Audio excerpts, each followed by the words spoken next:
grew up around where But she, then notice. yeah, so all in, this is all in. I wouldn't even touch it now. I listened to a real dorky podcast called, I think it's like arbitrarily, and it's about different plants in the world, and talks all about like the medicinal benefits, how to grow them, extra stuff, and the episode on cacao is so interesting. I listened to it when I was writing the story. I was like, I should probably learn more about cacao. And that was working. Good morning. And then It's just really healthy. So cool. Yeah. Yeah. I missed the memo on the So I black bought vest, I guess. like 2 pounds. Sharon, Jessica, Michelle, and Pat, all of their vests on. I missed the. I didn't get the memo either. I was like, We're what both about out of the loop, $5? I guess. She's like, yeah! That's what I'm talking about. Last year, just enough to make one pot, you know. I was telling you. A couple teaspoons of coffee. I do, personally, yeah. I do that. The only problem. I like it. I mean, my husband has diabetes too, so it's nice for him. Yeah. And I have.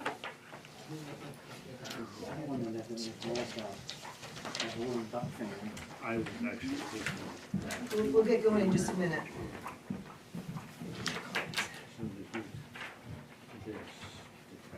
Jessica's gonna Yeah, be I figured out where. Okay. Seems like little A's. Yeah. Frank, how you doing? Almost like a. It's good, Good, man. doing good? I, Took almost that same Monday I picture went in for a, the last year because I had to come down behind the I guy. forgot what they call it, but the exact name, and you got everything cooking at the right speed.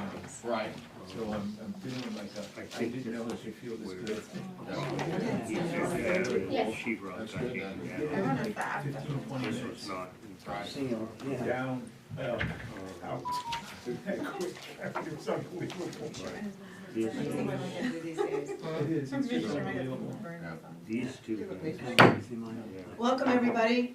We're going to call to order the Select Board regular meeting this evening, Wednesday, February 5th at 6 o'clock in the meeting room at the Bethel Town Office. We do have a quorum this evening with 4 members, and we're joined by Jessica Grover as clerk and Sharon Jackson, manager. If you please stand and join me in the flag salute. I pledge allegiance to the flag of the United States of America and to the republic for which it stands, one nation, under God, indivisible, with liberty and justice for all. Thank you. Okay, we're at the point in the agenda to hear public comment. If anyone has any comments they'd like to share. Okay. Hearing none, we'll continue on to adjustments to the agenda. I believe there's none. I have none. Okay, that brings us to the public hearing. It is a public hearing for an entertainment permit for River Lanes located at 32 Cross Street in Bethel, and we'll open up the public hearing. Are there any comments? Anyone? Any written comments? No. Nothing? All right, hearing none, we'll close the public hearing. Moving on to action on the minutes. Discussion and action on select board regular meeting minutes for January 22nd, 2025. Are there any additions, corrections, deletions, any amendments?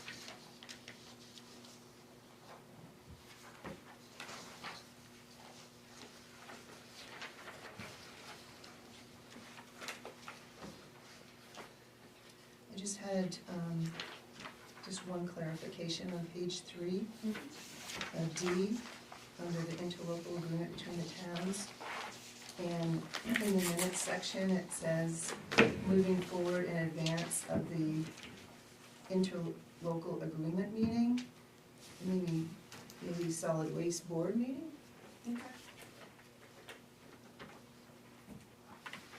Is that its official name? Solid waste board? I think it's like solid waste and recycling board.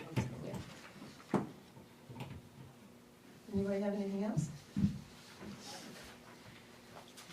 there a motion? I'll make a motion that we approve the minutes dated Any further comments? Hearing none, all those in favor? And the motion passes unanimous. We have acceptance of grants, donations, reimbursements, and/or sales of materials. And I believe we have none. There and then. And now we're at the town manager report.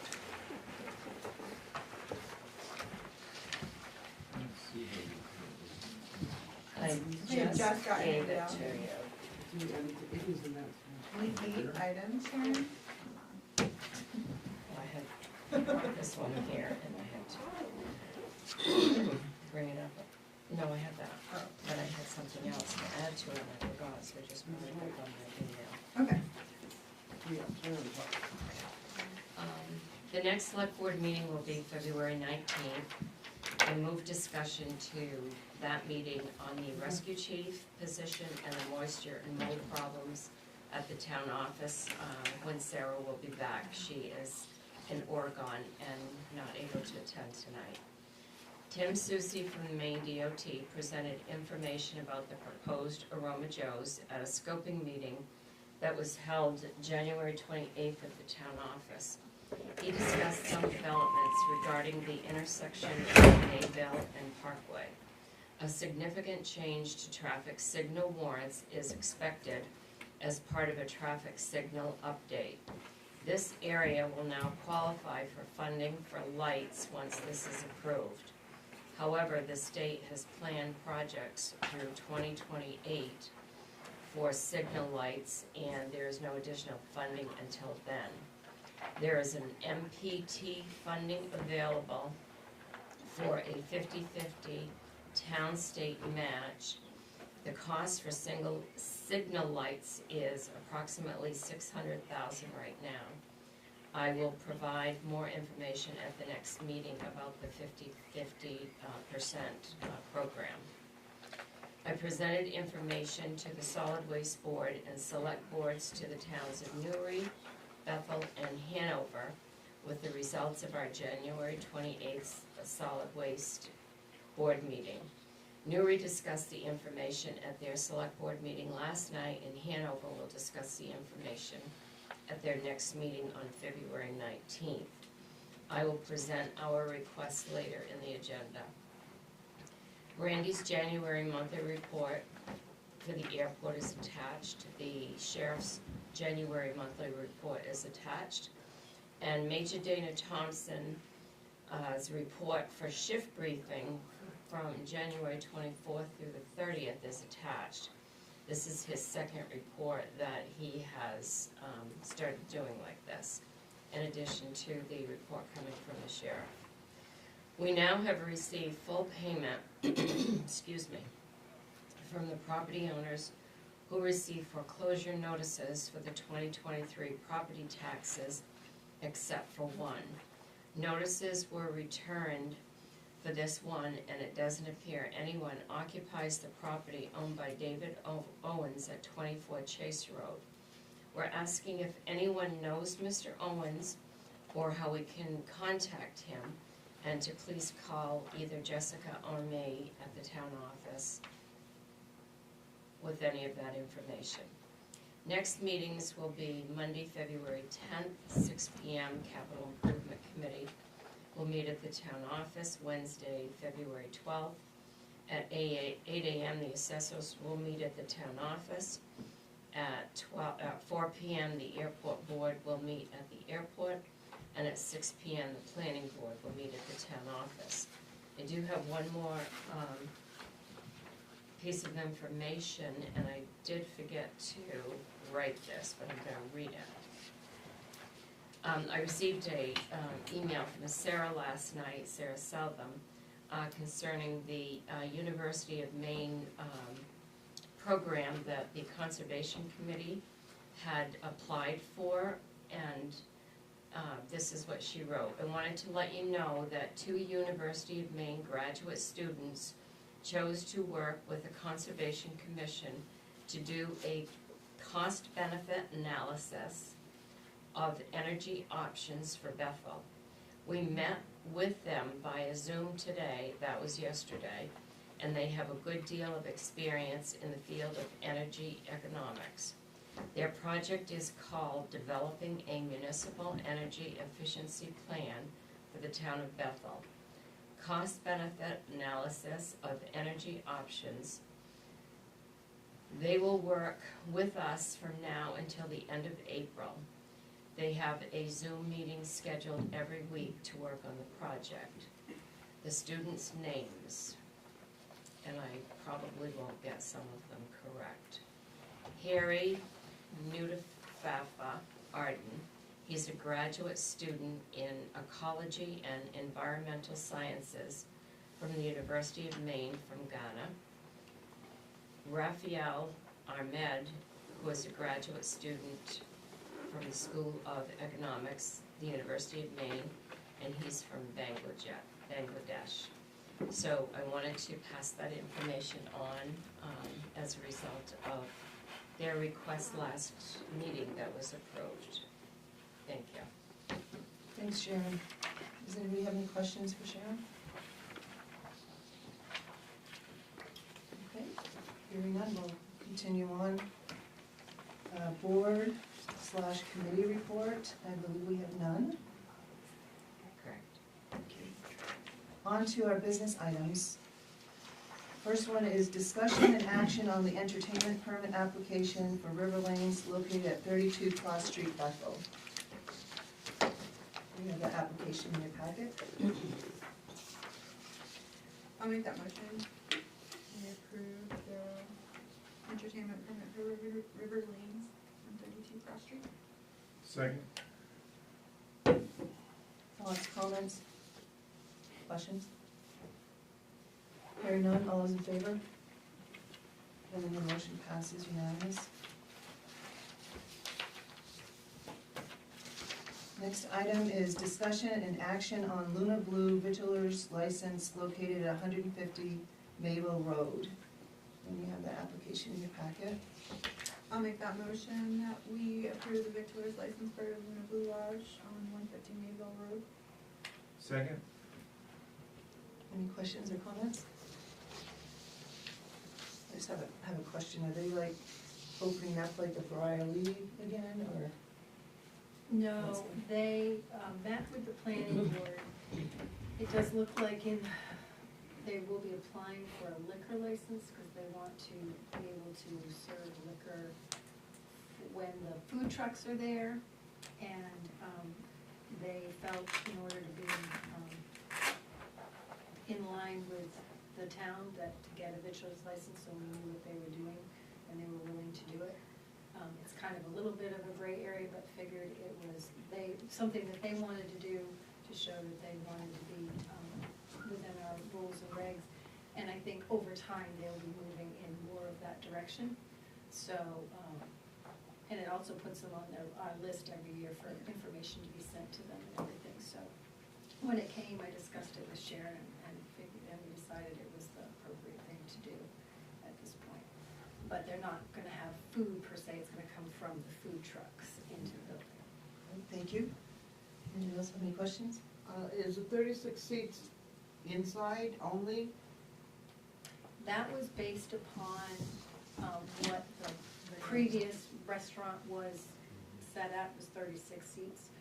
So we're just using that as the amount to charge for them for the $15 because it's under the 50-seat limit. But I think going forward, To this point, their site plan has not changed. yeah. So in the good weather, when they can sit outside, there'll be more seating? There was no discussion of that. This was just inside for when the weather's not good and people who may not want to eat in their cars, they could come into the building. Was the situation. There was no discussion of any outside seating at all. Any other questions? All right, hearing none, all those in favor? All right, and the motion passes unanimous. Next, we have discussion and action on the Stone Moose application for cannabis manufacturing facility located at 22 Sunny River Road. And we have that application in the packet. I'll make the motion that we approve,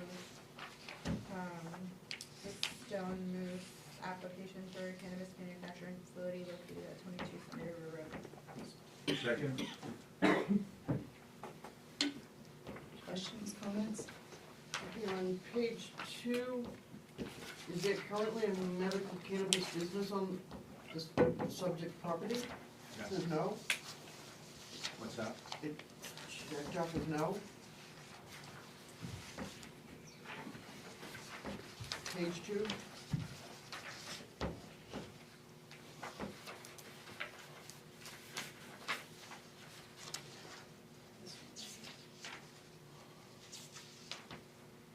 That's asking if it was operating before that enactment. Oh, okay. Yep, so that is correct.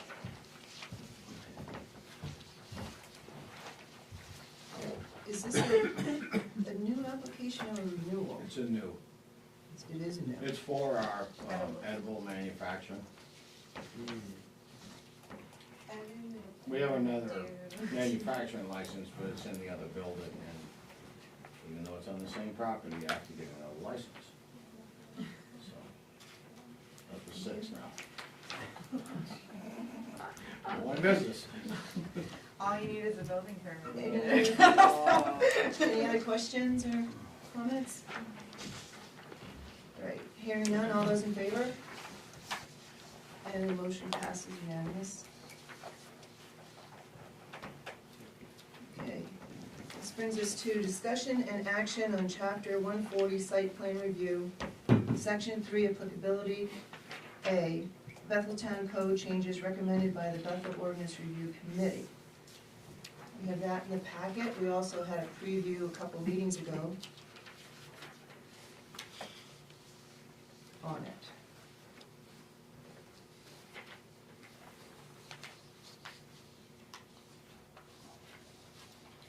And the reason we're doing this is just, in case there's been like a, where's Jim? There you are. A vacant building that was a restaurant shut down and then is reopening years later when the rules are different.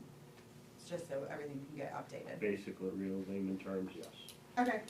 I make the motion that we move this, proposed change on to public hearing stage. Second. Any other questions or comments? I want to say, I think it's a move in the right direction that this is going. It's kind of picky, and I don't think it's really applicable, but the 1 year, is that whenever they put the application in, is that 1 year back, or? There was a lot of discussion on how you pick that, and it was basically from when somebody closes, and you gotta take somebody's word of when they close. So when the use has closed or stopped, and then 1 year from that, okay. Yeah. Right. Yeah. Thank you. And it got me thinking some more about change of use in the site plan, so I might have some drafts to kind of share with you all next meeting or something. But thank you. Any other comments, questions? All those in favor? And the motion passes unanimous to send it on to the public hearing. The change. All right, E, discussion and action on Rose Lincoln's application for the Ordinance Review Committee opening. I make the motion that we, appoint Rose Lincoln to the, RRC, Ordinance Review Committee. Second? Any questions or comments? Thank you. So I have a comment and a concern. Comment is, I appreciate Rose and everybody else who puts an application in and steps up to be on the committees. That's a commitment, and I really appreciate it. I also appreciate small community newspapers and reporting independently on municipal happenings, as long as it's truthful and it's also in context. And I mean, the citizens had a couple hiccups lately that I think you contacted Ann on. But my concern is when they're two, when they become one. To actually do a reporting job independently for the benefit of the people of Bethel, but yet also be part of the municipality and be on a committee or board. So that's where my concern lies. It's a fine line, and kind of a little bit of a slippery slope. You know, where does it end? Where does it end? What's on the record? What's not on the record? And I think for me, an either-or situation. I mean, a choice to not report on Bethel and be a participating citizen, or be a participating citizen, you know, be a participating citizen and not report, be a reporter for Bethel, or be a reporter for Bethel and not be a participating citizen. So I guess I would ask you, Rose, would you make that decision? Our paper permits a committee to be on a committee, but not on a board. So that's where they draw the line. I can't sit there, but I can be on a committee. So, and I'm okay with that. That's great. It's just a concern for me. Yep. That kind of fine line. So I wanted to share that. Yep. And I think it's in the best interest of the Bethel people if they're doing the same. Does anybody else have any comments, questions? I think you raised a good point. Because when are you dealing with the paper and when are you dealing with the ordinance?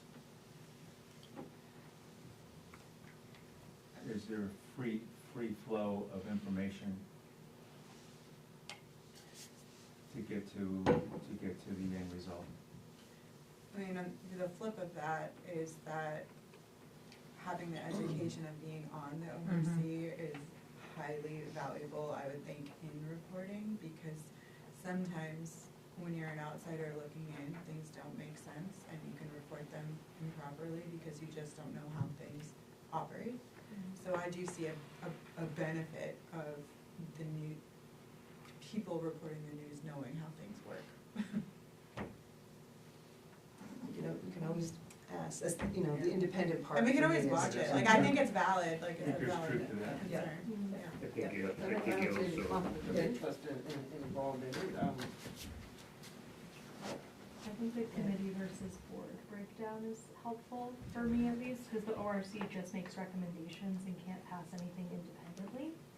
Yeah, they work at the pleasure of the board. They work at the Yeah, pleasure of you this all, board, yeah. or still the check. whereas there's still a check Yeah, there in yeah. the process. Yeah. And I agree with, sorry if I'm not supposed to talk about, I didn't actually ask. Yeah, that's all right, we're having a conversation. I agree with Meryl's Um, point too, that it's like, because these are town ordinances that you're looking through, it's all public information to begin with, and you're recommending adjustments to that, knowing those is, I think, super valuable, to have someone reporting who has that knowledge, but. And that's why there's independence, I mean, there's Exactly. independent, and they're reporting what they see, if they have questions, they come and ask. I'm not gonna belabor it, but for me, for the Bethel people, in my opinion, I think it's just a slippery slope. Do the board members have any other questions or comments? All right, hearing none, all those in favor? All those opposed? All right, the motion fails on 2-2. Thank you. We'll continue on. Discussion and action on recommendations from the Solid Waste Regional SWR Board. Okay, I'm gonna turn it over to Sharon, so she can kind of give an update and go through what she has there.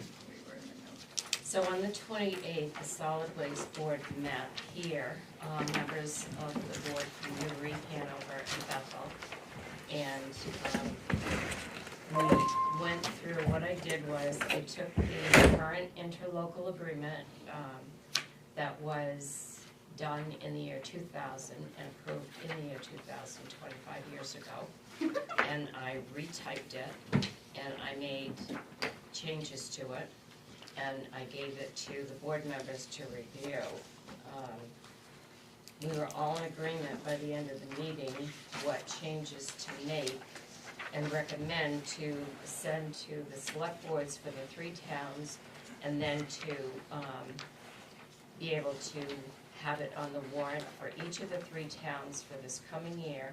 Newry's town meeting is in May, Bethel is in June, and Hanover is in October. So the idea is to have this interlocal agreement updated so that the 3 towns can vote on it, so that we can move forward in having an updated interlocal agreement. I identified in a 3-page memo as the result of having the meeting, the changes in every single item. I did give this board a copy of what we looked at our meeting, at our last meeting, so that they could see some of the changes. So I'll take questions from the board on the interlocal agreement draft that I gave you, that we reviewed at the meeting. But what I'm looking for is the approval of this board to agree to send this on to town meeting and let the townspeople vote on the interlocal agreement. Some of the major changes that were made in this interlocal agreement are when it was adopted, it was in 2000, and it was going to expire in 2005, which it did, but it was never renewed again after that. Percentages were set in this document to show what Bethel would bill Newry and Hanover for their portion of all of the disposal and hauling fees and all of the operating and capital costs for the transfer station. We've been billing the 2 towns ever since.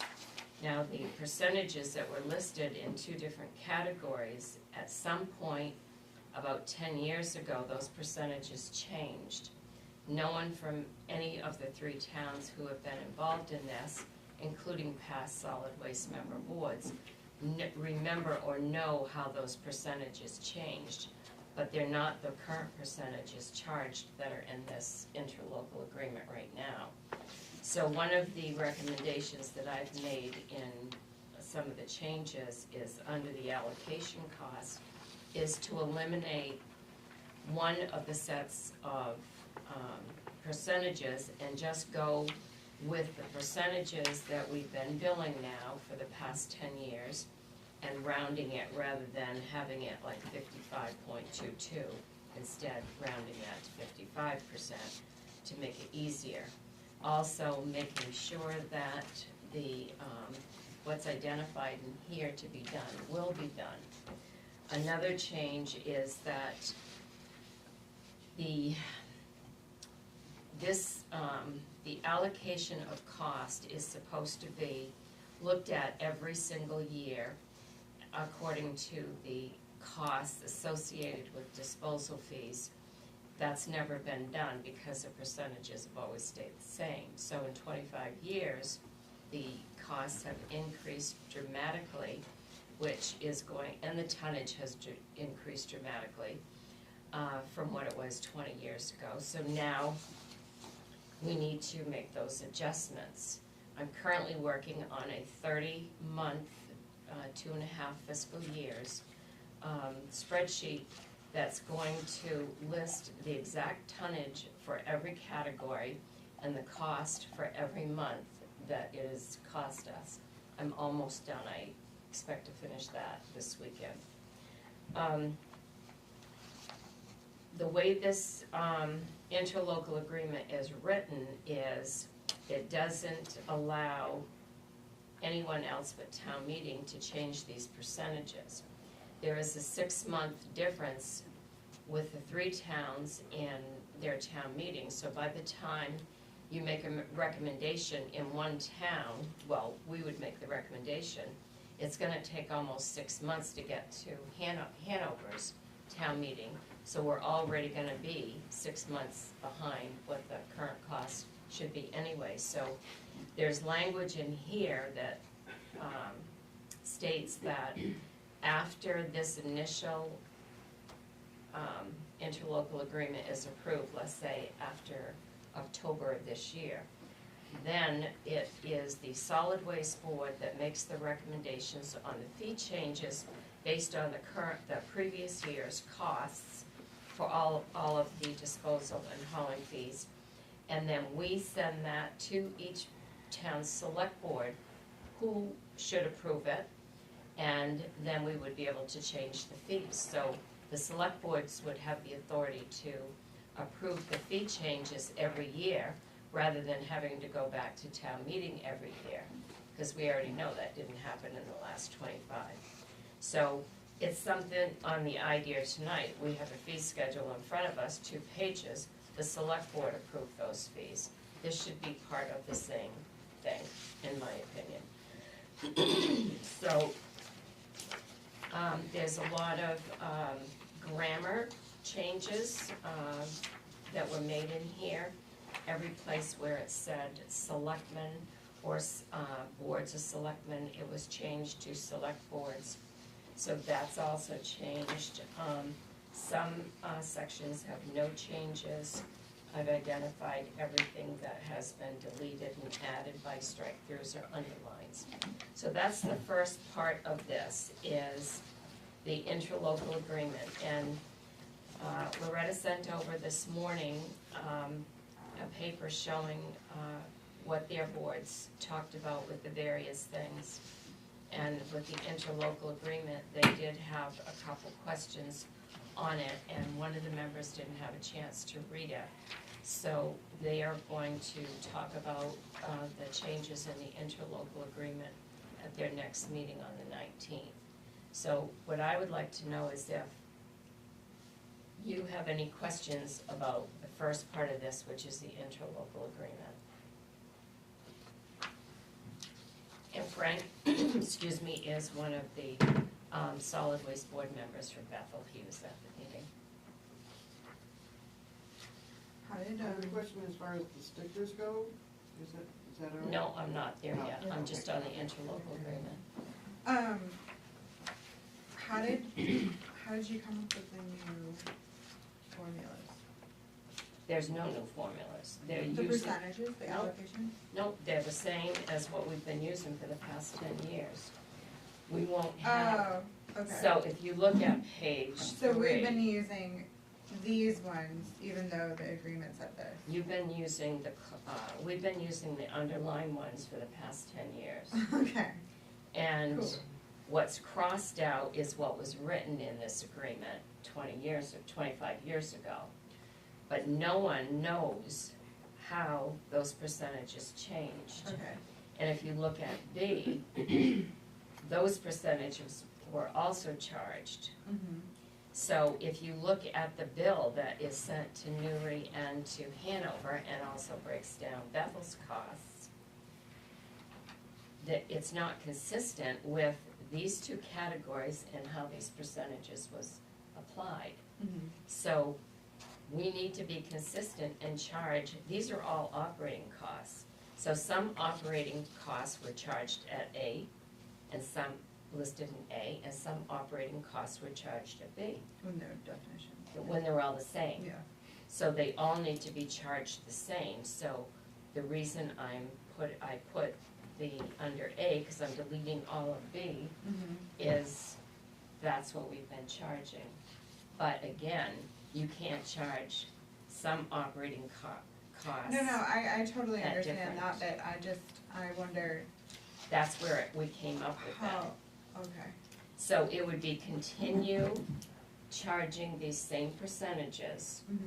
to get this interlocal agreement approved, so it's current. Mm-hmm. And right now, I'm working on the, And then after we get the spreadsheet and we can crunch the data, we can revisit. yes, and by the time Hanover votes to approve this, Okay, I get it. we're gonna be ready to present the full year Okay, that we're supposed to assess anyway. okay, okay, got it. So along those lines, a question. About 20% of our waste is at the transfer station. About 80% of our waste comes in from dumpsters and such. Is the billing for the dumpsters at Casella, is that now the information that we have, they can identify which town it comes from? Yes. So are we going to bill Based on the town based on the bill, and then only what's in the transfer station end up being the percentage? Only what is coming out of the transfer station will be billed with this percentage. Okay. Because we get 2 bills from Casella. One bill is the breakdown for Newry's waste from the dumpsters, and they have only dumpsters at businesses. Bethel has dumpsters at businesses and private citizens. Newry has no private citizens that have dumpsters. The individuals that have the dumpsters, they pay their own dumpster fee to Casella. All A of the- rental fee or a tipping? No, they don't pay a tipping fee. The town pays a tipping fee for whatever For the is. private citizens? Yep, for whatever is in the dumpsters, and we're looking to do away with that. Okay, And if you have a dumpster, you pay for your own yeah. disposal. The town's no longer gonna pay for that. That is the major cost of our disposal, is what is in the dumpsters. And it's over half. So if individuals who have dumpsters don't wanna pay for their dumpster disposal fee that we're all paying for, you're all paying for, instead of those that just have the dumpsters, then you can take your waste to the transfer station. And the other interesting thing is, the disposal fee or tipping fee for the dumpsters is almost $25 more a ton than what is charged at the transfer station. So that makes no sense at all to me. We're paying a lot of money that we shouldn't be paying. Yeah. And I am in the process of putting a bid proposal together, just so you know that, and that's gonna be going out, because we're now in the 5th extension of that agreement with Casella. So that's when that conversation comes up, when we review the bids that come in. Yes. I think Sue has a question. Madam Chair, can I ask a question? Yep. Since we're talking about interlocal agreements, I'd like to know, is there any way possible to ask for the other towns to have a special meeting to move this up, so we're not going another 10 months? That's, we can ask them if they can have special, We have it them. would be Hanover, and that would be their decision as to whether they want Sure. to have a special time. But we have them and they don't seem to be any problem, so I'm thinking possibly they could. Right, I mean, we can ask, that's all we can do. To say, because it would send it into the next year, Right. So, back to this, these fees. Is that a question that you're going to ask Casella? What the difference in the fee, the additional Tonnage price? cost of weight for dumpsters versus at the transfer station? I know why the cost is different, is because, the dumpsters, that goes to Norwich Walk.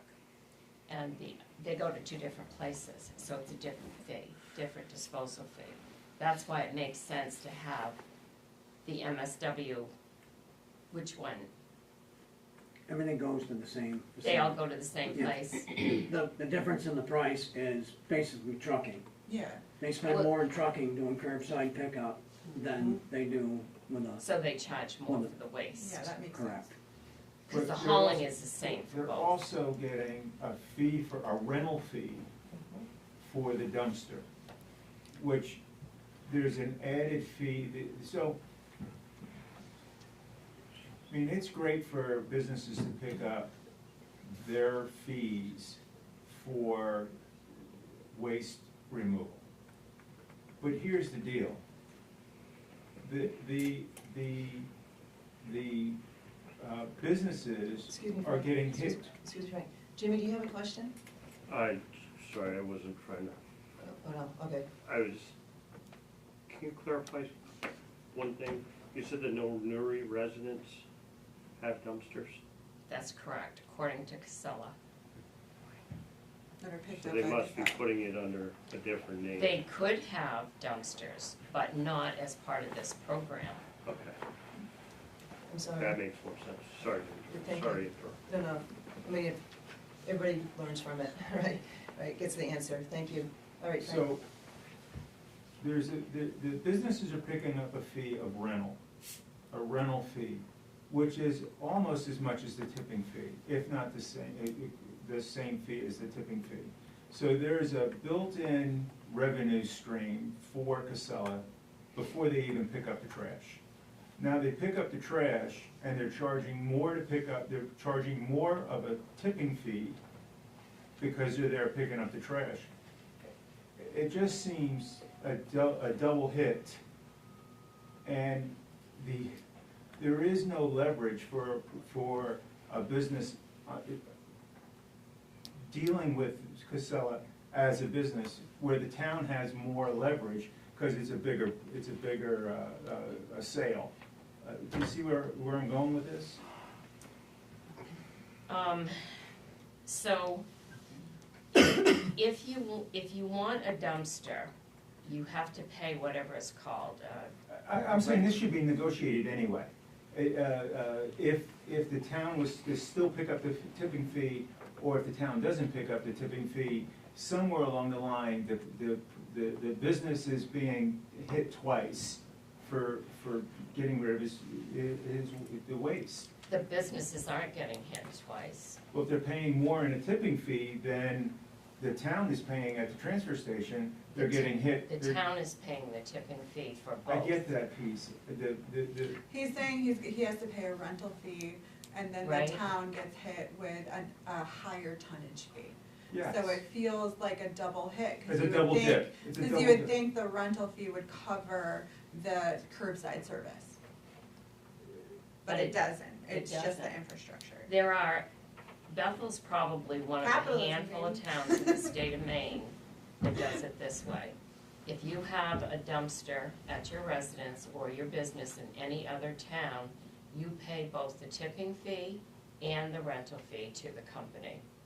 If you don't wanna pay a tipping fee, you bring your trash to the transfer station.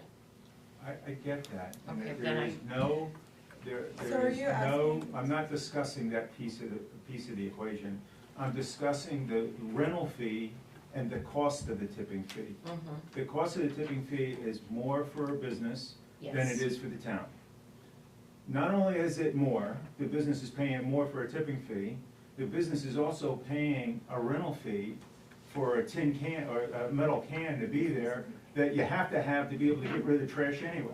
Right, but you're not, as a business, you're not paying that tipping fee, the town is. That's a non-issue, I don't dispute that at all. Okay. What I am disputing is a business has to pay a rental fee and pay a higher fee to remove his trash, the tipping fee. But you don't know, I think what you're asking is, can we negotiate Yeah, that exactly, down from exactly, Casella? exactly. Can we say, hey, we have, 12 businesses that are trying to get, their trash picked up, they pay this high rental fee, can you please match the regular Look, tipping fee? I rented, I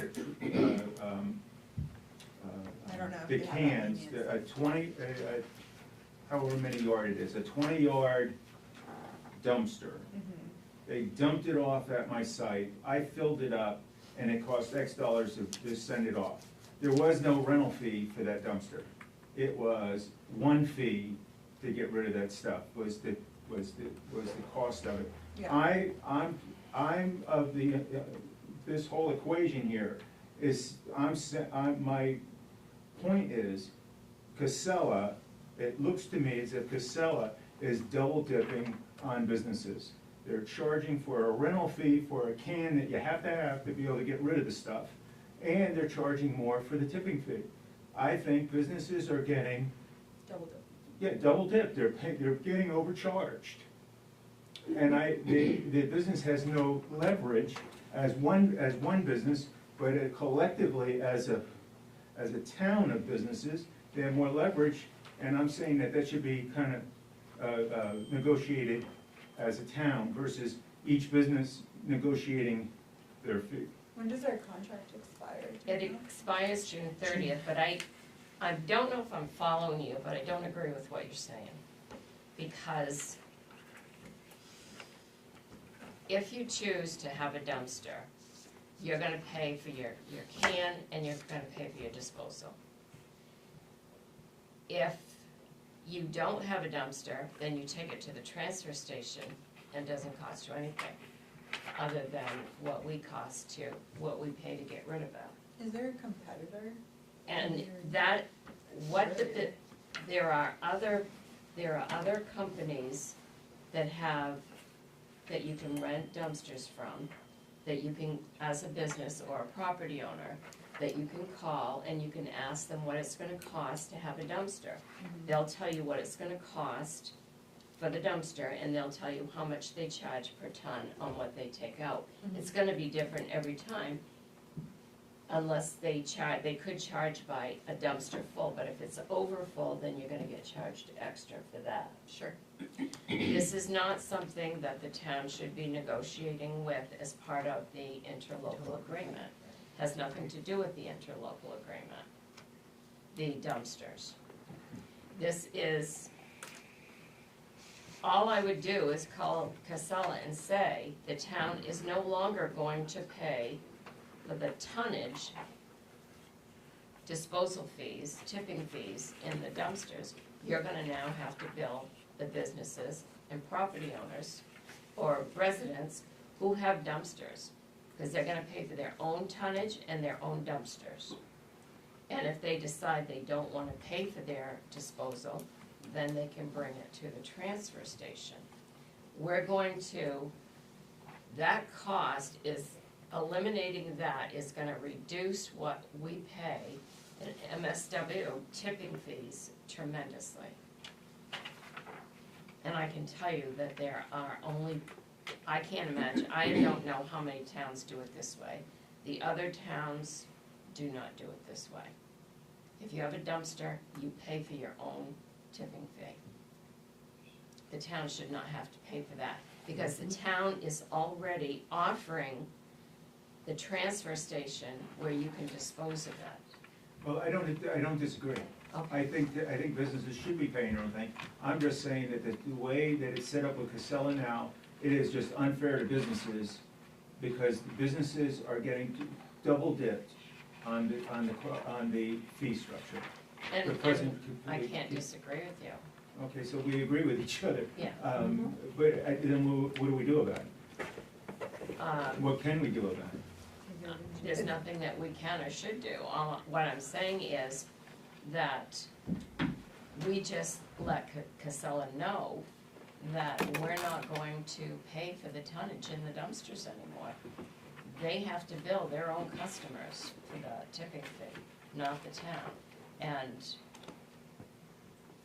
none of that is even in this agreement. Right, that's a Yeah, separate. I don't that's a think- I get it, I Yeah, get it, that's- but this, I'm just. Yeah, yeah. So that's all, Right. that's what that would be, is just a conversation that don't bill us anymore because we're not paying it. Yeah, that's with Casella or whoever the provider is Yeah. to, you know, get our bids in and to negotiate with them. Yeah. I mean, So I guess when the contract comes up in Right. June, we can talk about Prior this, to, see yeah. if we can, you know, talk with Casella and come to agreement, or if maybe there's a competitor out there that's more equitable for the businesses. So that's really not gonna happen because I'm gonna be sending bids out.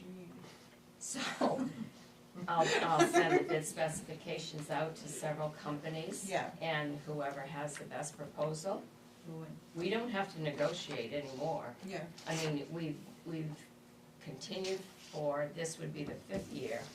For the last 4 years, we've just extended this contract. We haven't asked for any new prices. Yeah. So they may come back with the best price, and right now, they're the only one out there. And they can charge us whatever they want, so it's time for a little competition to see what we can get for a better price. So when you say they're the only one, what about ABC? There are several, companies Well, like let's deal with it in Casella. June, yeah, whatever. well, I mean, we'll take this conversation up at another time. but there are I'm competitors. sorry for yeah. taking it in No, that no, direction, but. No, it's an important conversation because we're embarking on a policy change. Right, And- and there's a lot of And stuff so here. that does need conversation. And back in somewhere between 2019 and 2022, we did go out to bid.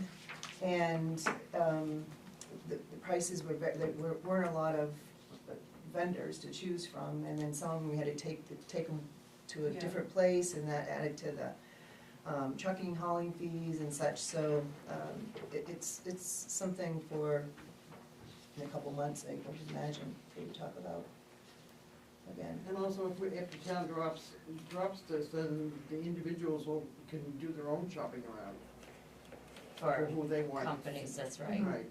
Yeah. So does anybody have any other comments or questions on the interlocal agreement?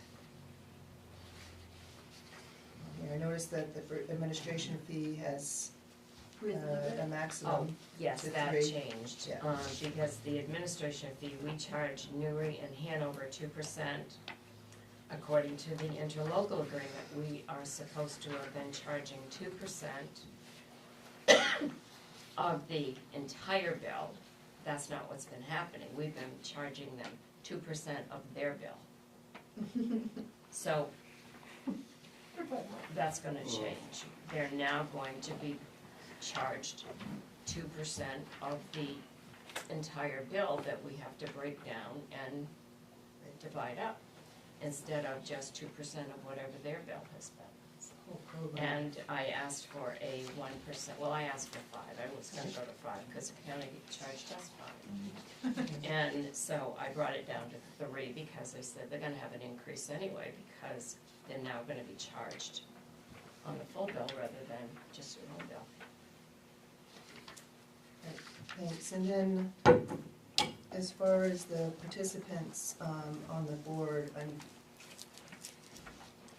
I guess it's ex officio, they're ex officio members anyway, but right now we have our town manager as one of our appointees. So we need another person. Well, yeah, I mean, I've gone back and forth, I mean, do we make the Bethel town manager and the public works director, they shall be both of them be our appointees? I don't know, I've kind of toyed with that. So I But- looked at several things on that too, because right now, the way the ordinance is each select board selects 2 people to be on the committee. The town manager and public works director are the 2 most important people to be on this committee, because number one, the public works director knows 100% really of everything going on, even more so than the manager. So he or she in that position should be one of the members. But I didn't want to eliminate Bethel's ability to appoint 2 people that, might wanna serve on this committee. And if you had 2, 2, and 2, they would be the voting members, and then the manager and the public works director, they attend meetings anyway, so there's really 8 of us. And they would just be ex officio members. Decisions are made according to this anyway, on majority, not a majority of it.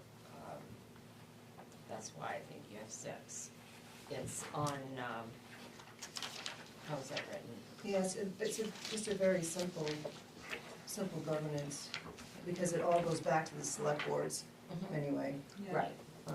But I'm most inclined, if everybody else has authority, to actually make Bethel Town Manager and the Bethel Public Works Director the 2 members for Bethel. But I mean, it's not something that's crucial, but. no, I think the representation should be someone other than whoever's managing. I think it makes, because there's gonna be different perspectives there that I think matter. And again, they would be 2 residents. Sharon doesn't pay taxes here, she doesn't care if it gets expensive down there. Oh, yes, But that's what I'm here to do, is Yeah. make sure things are done the right way. It doesn't matter where I live. Bethel does the heavy lifting, that's in this area, so does anybody else have any? I just Questions? have a quick question about the termination of the agreement, and, between A and C,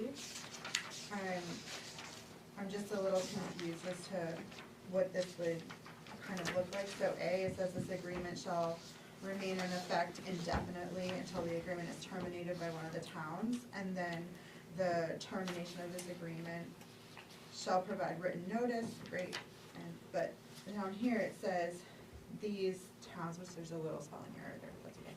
Those towns desiring to terminate shall reimburse those towns opposed in an equal to additional, in an amount equal to additional costs operating in capital which can be reasonably expected to be incurred by those towns in opposition for the remainder of the duration of the agreement, but the agreement duration is until one of the towns is terminated.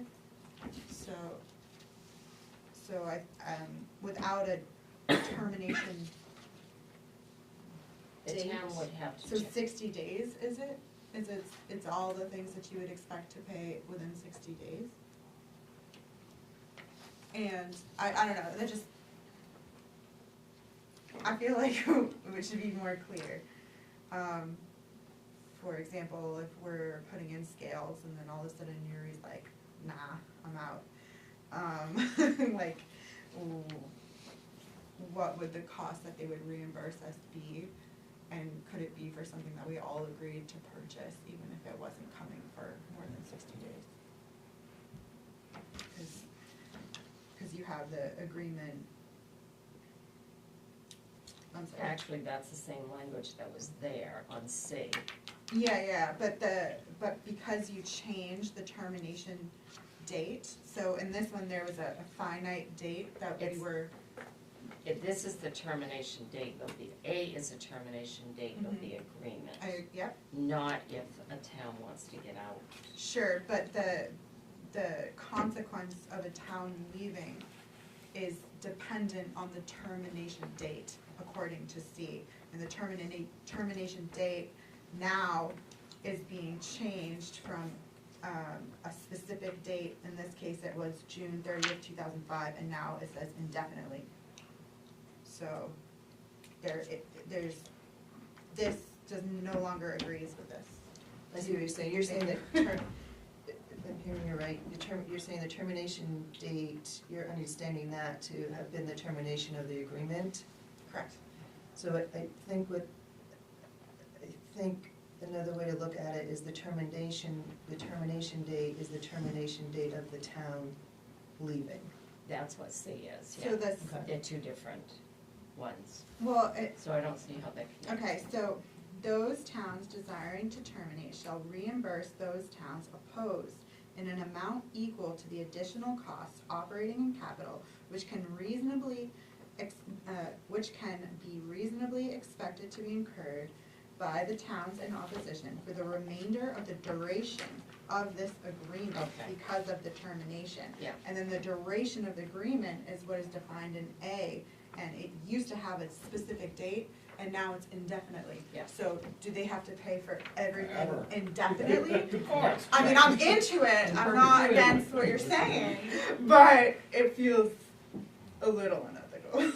Covers your table. Yeah. Almost as bad as when 33% Might be able to of the take that. proposed Hanover So let me, contribution. I was like, Maybe take out that phrase. yeah, So it so, doesn't- or just have it agree with the 60 days or whatever. yeah, I follow it now. Yeah. Or just take out that phrase. Yeah. I mean, if we hadn't changed Yeah. indefinitely, but it was felt that Indefinitely indefinitely is would be fine, better. but then you just can't, this can't rely on a Yep. specific date. No, I will get that fixed. Thank you. You're welcome. So what I would do now is I would send a message to Hanover, ask them if they would be willing, if once after, to take to their town, when they have their select board meeting, the 19th, if they would also ask if they would be willing to have a special town meeting to approve the interlocal agreement. And then, I'll also ask Loretta that. Well, Loretta wouldn't need to because they're gonna meet in May and we're gonna meet in June. So if Hanover would meet before ours is done, then the interlocal agreement could be voted on by all three towns, by June. Okay. Do you support this? Yeah, I mean, I do. I still, before we take it to the town, would wanna make sure that those percentages are accurate. And I just wanna see your spreadsheet. That's really what's going on here. The I love a percentages spreadsheet. will change, when we do the first year's assessment. Okay. So is there a consensus to continue with this, to take it to town meeting? Yes. Sure. Thank you. So the second part of the meeting, we talked about stickers, vehicle stickers. So right now, and forever, if you live in Bethel, Newry, or Hanover, you come into the town office where you live and you buy a dump sticker for $5 and you never have to buy another one. There's no expiration date on it. That would go away. Newry did support this last night and the committee supported this as well. So the way this would work is the stickers would expire every 2 years. Some towns they expire every year, some towns longer, but usually 1 or 2 years, and they expire. It would have the expiration date on the sticker. The sticker would still be put on the windshield, and it's about the same size as what we have now. You would have a different color every 2 years. So the first year, the color would be red. And the way the stickers work, if you currently don't have to prove that you live in the town, you just come in, but we do ask people now, and if they can't prove they live here, they can't have a sticker. So we would buy the stickers, and of course this is Freiburg's transfer station that I did when I was there. And it's valid 9/1/24 to 8/31/25. They were a year at that time. And this year, particular year, they were green. Well, that's not one of mine because I wasn't there, but this is the sticker I put together when I was there. And this is their current one. So right here where there's a blank white, when you come in to get your sticker, you have to give your name, and if you have a vehicle that this is gonna go on, your vehicle number is gonna be written in here. Of course, these open up so that the clerk writes the sticker number inside, puts it back so that when you put it on your windshield, the written part of the plate number is against the windshield, so it can't be changed. And there's also these little machines that will print out the plate number right on it anyway. And then if it's in Bethel, they will write Bethel and plate number. So if you don't have a vehicle, then your address is gonna be written here. So when you go to the transfer station, this is gonna be in the lower corner of your windshield. The attendant's gonna see that you have this green sticker, and they're gonna know that you are a resident of one of the 3 towns and you can dump there. These stickers would be $10 for 2 years. Basically, it's $5 a year is what it is. So that would be, And what about the people that have already purchased lifetime stickers? Does that no, no they- longer exist? no. What we would do is we would immediately stop selling stickers and order new stickers. Got it. And there would be a grace period until June 1st when this would go into effect. Okay. So, as soon as the stickers come in, you can start buying the stickers, put them on your vehicle. On June 1st, if you go to the transfer station, you don't have the correct sticker on, the attendant will just let you know that, we have new stickers, and you have to go get your new sticker. How will we let the public know this before So- they go to the dump and get turned over? We will start an advertising campaign now. Facebook, our website page, we will have brochures made that will be passed out at the transfer station, beginning now for everyone who comes there with the new rules of procedure. And, Do you have a schedule on it too? yes, we're gonna look at the fee schedule. We have a fee schedule, I'll talk about that later, but it's gonna be in a brochure form. And so, how do you deal with the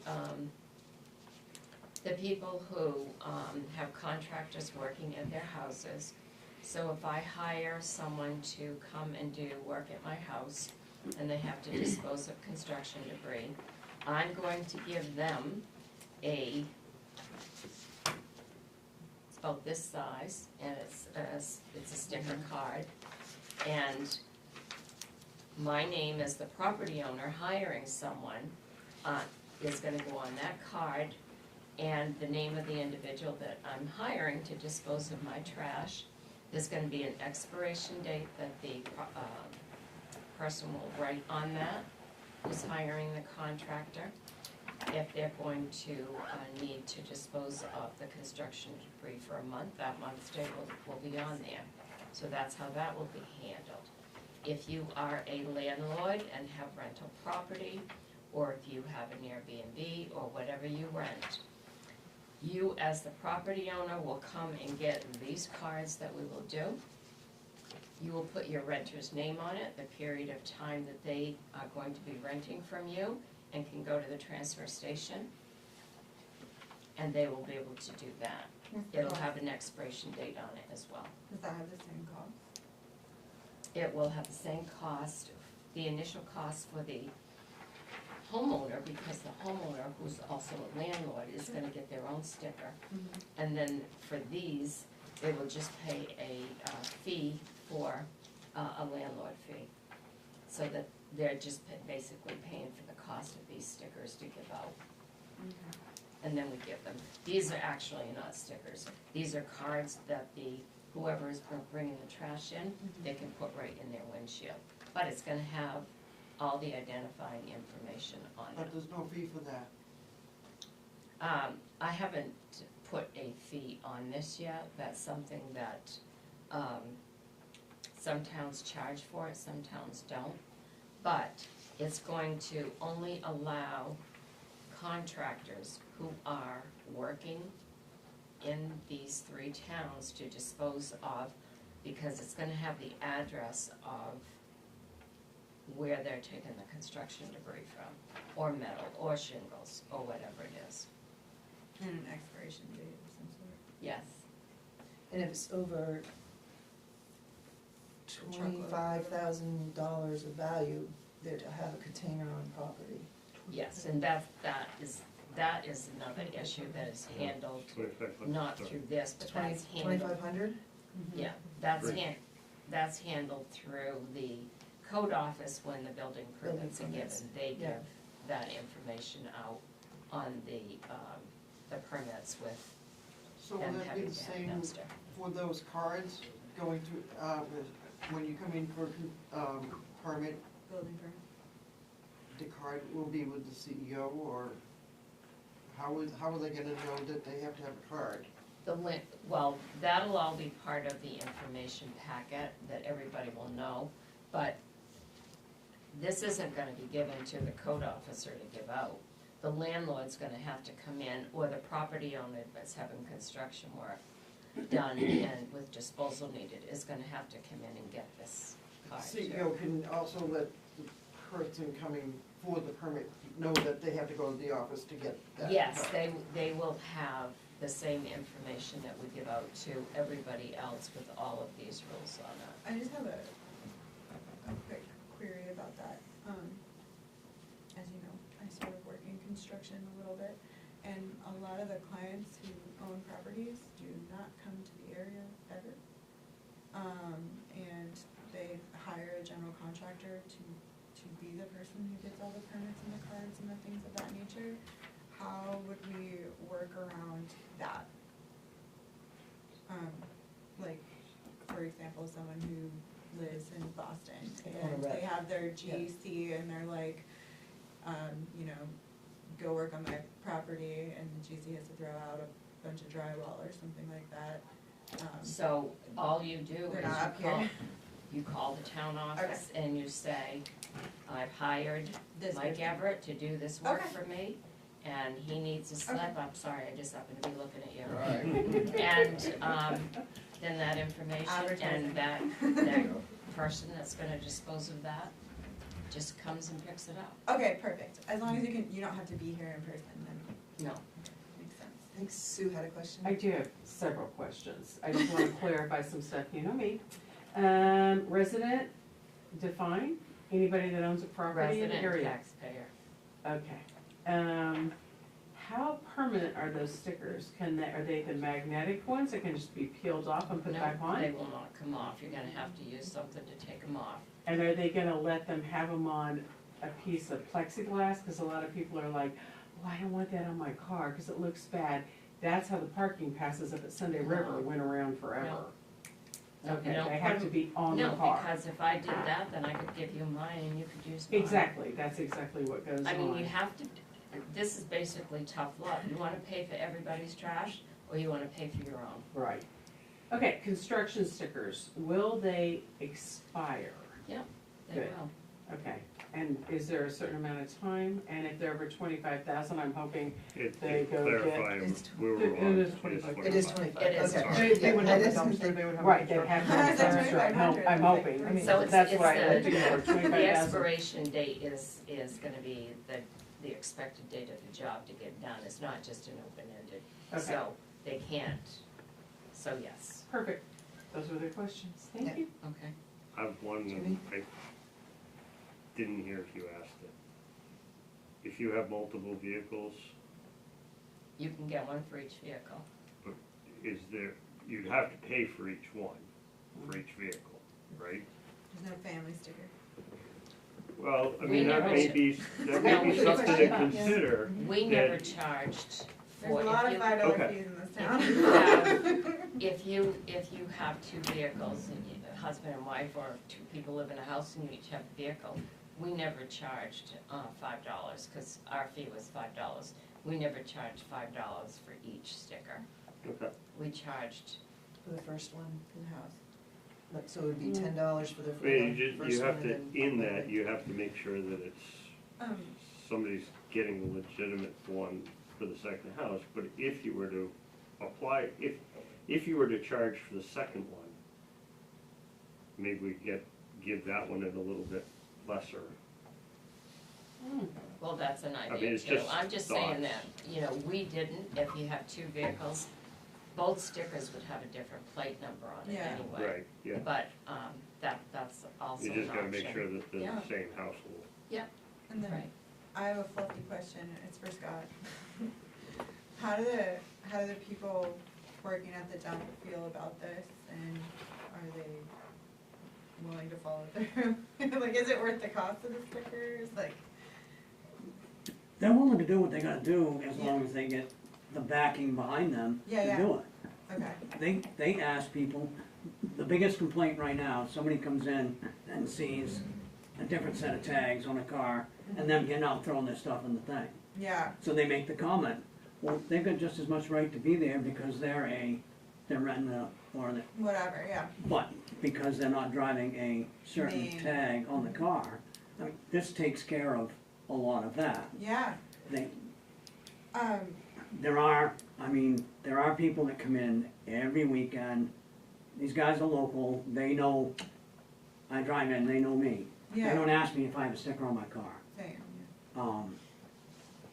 They should, but, I mean, they know you, yeah. so, So I guess when we're rolling this out, would it be like beneficial if we could go and help them for a day to explain things to people? they love it.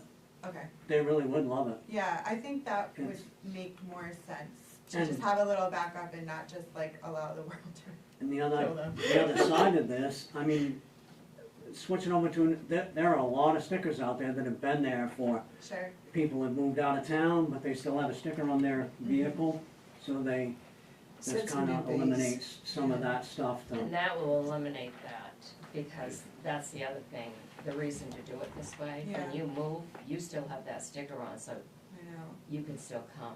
My first car had a Forever Cape Elizabeth dump sticker on it. So They're that, actually kinda hoping there's some Consistency. public, I think some. Well, I it's would, husband. I would like to help out Just whenever we're rolling this program out. what did you say? They hope there's what? Some, There's like some coaching going on over there, somebody helping talk to the people. Yeah. right, know, so- right, cause I thought earlier when we were talking about I'm not this. sure what the right word I'm looking for. Yeah, but- in the rollout That's the plan, word. there was, I was thinking that there was gonna be an additional person there for several months to kinda help. We talked about that in the Direct. beginning. Yeah, and that might be of benefit to help them out. If somebody comes, they can explain, oh, you know, you're gonna have to go to the town office and get your sticker on Monday, and maybe Yeah. or are we gonna have stickers available at the transfer station, or? No, No, Okay, so, that doesn't work. no. yeah, No offense to anybody, but that, I mean, anybody can walk in, hey, I need a sticker, and they'll just Yeah. go over and. right, They have no way to verify whether, Yep. The They only are. way it's gonna Yep. work is if it's If right it's with here the where registration. the clerks can verify it. right. So I think it probably behooves us to see if we can have more employees to help, or whoever, when this is rolling out over the next 3 months or so, to educate them and let them know where to go for stickers and stuff. Yeah. Okay, somebody over Sue's here had a husband question? over here. Yeah. Yeah, I have one question on, not construction debris, but general household waste. I see a lot of contractors come in with a whole bunch of just general waste where they've been picking it up at people's homes and then throwing it in the dumpster. How are we gonna handle that? Is it gonna be done with, Like a trash removal business, like Boston. it's a quasi-trash removal business, Yeah. because they're probably not licensed. Right, and we get into a whole different thing with commercial. But that's a good question, and there's a lot of associations around here, there's you have a older population, and you take your neighbors' trash and such. So that'll be dealt with scales. When we get there. Good. But this is household waste. Well, exactly, but they will still go over the scales if they're coming in with municipal solid waste. A mix If load. they are a commercial business, But they're not commercial, But- they're not, They're not licensed, Well- they're just, they're just maybe picking up for the association. but if they are, Charging. they have to show that the waste that they have is from the towns, and then they can dump it. I'm sure there are going to be questions that come up as we go, but like some towns, they do not allow a waste truck like this to come in. They may not be licensed, but they're considered commercial haulers, whether they have a license or not, but that's, They're advertising on Facebook, Yeah. that's what they do. Yes. I have a little concern about the stickers having to be renewed at the same time. I just don't know how much that's gonna affect the front office. it's not gonna affect the front office. I know because I've been in the town offices for almost 30 years, and 3 towns have done it this way. It does not affect at all. Your first year, it's gonna be, they're gonna have from now until June to come get their sticker.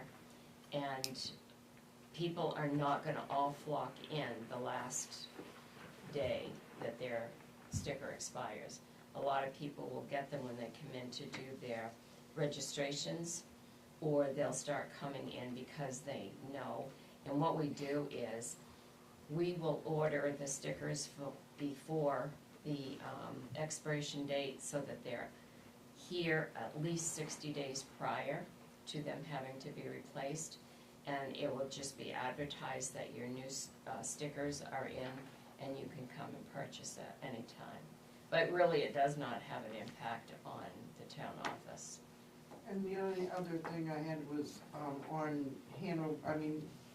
Is this Newry, this is Newry's? Newry, yes, On that was Newry's, from Loretta. sheet here, somebody suggested having separate colors for the towns, and I don't think that's appropriate. No, Tink mentioned that at the meeting we had also, and I wouldn't recommend that because, What does it matter? well, he thought maybe you could determine, you know, what town was coming in, but that's not gonna matter at that point anyway. And it could be that if you did it that way, one year we would have red and then followed by, Newry having Just red the unnecessary. next year.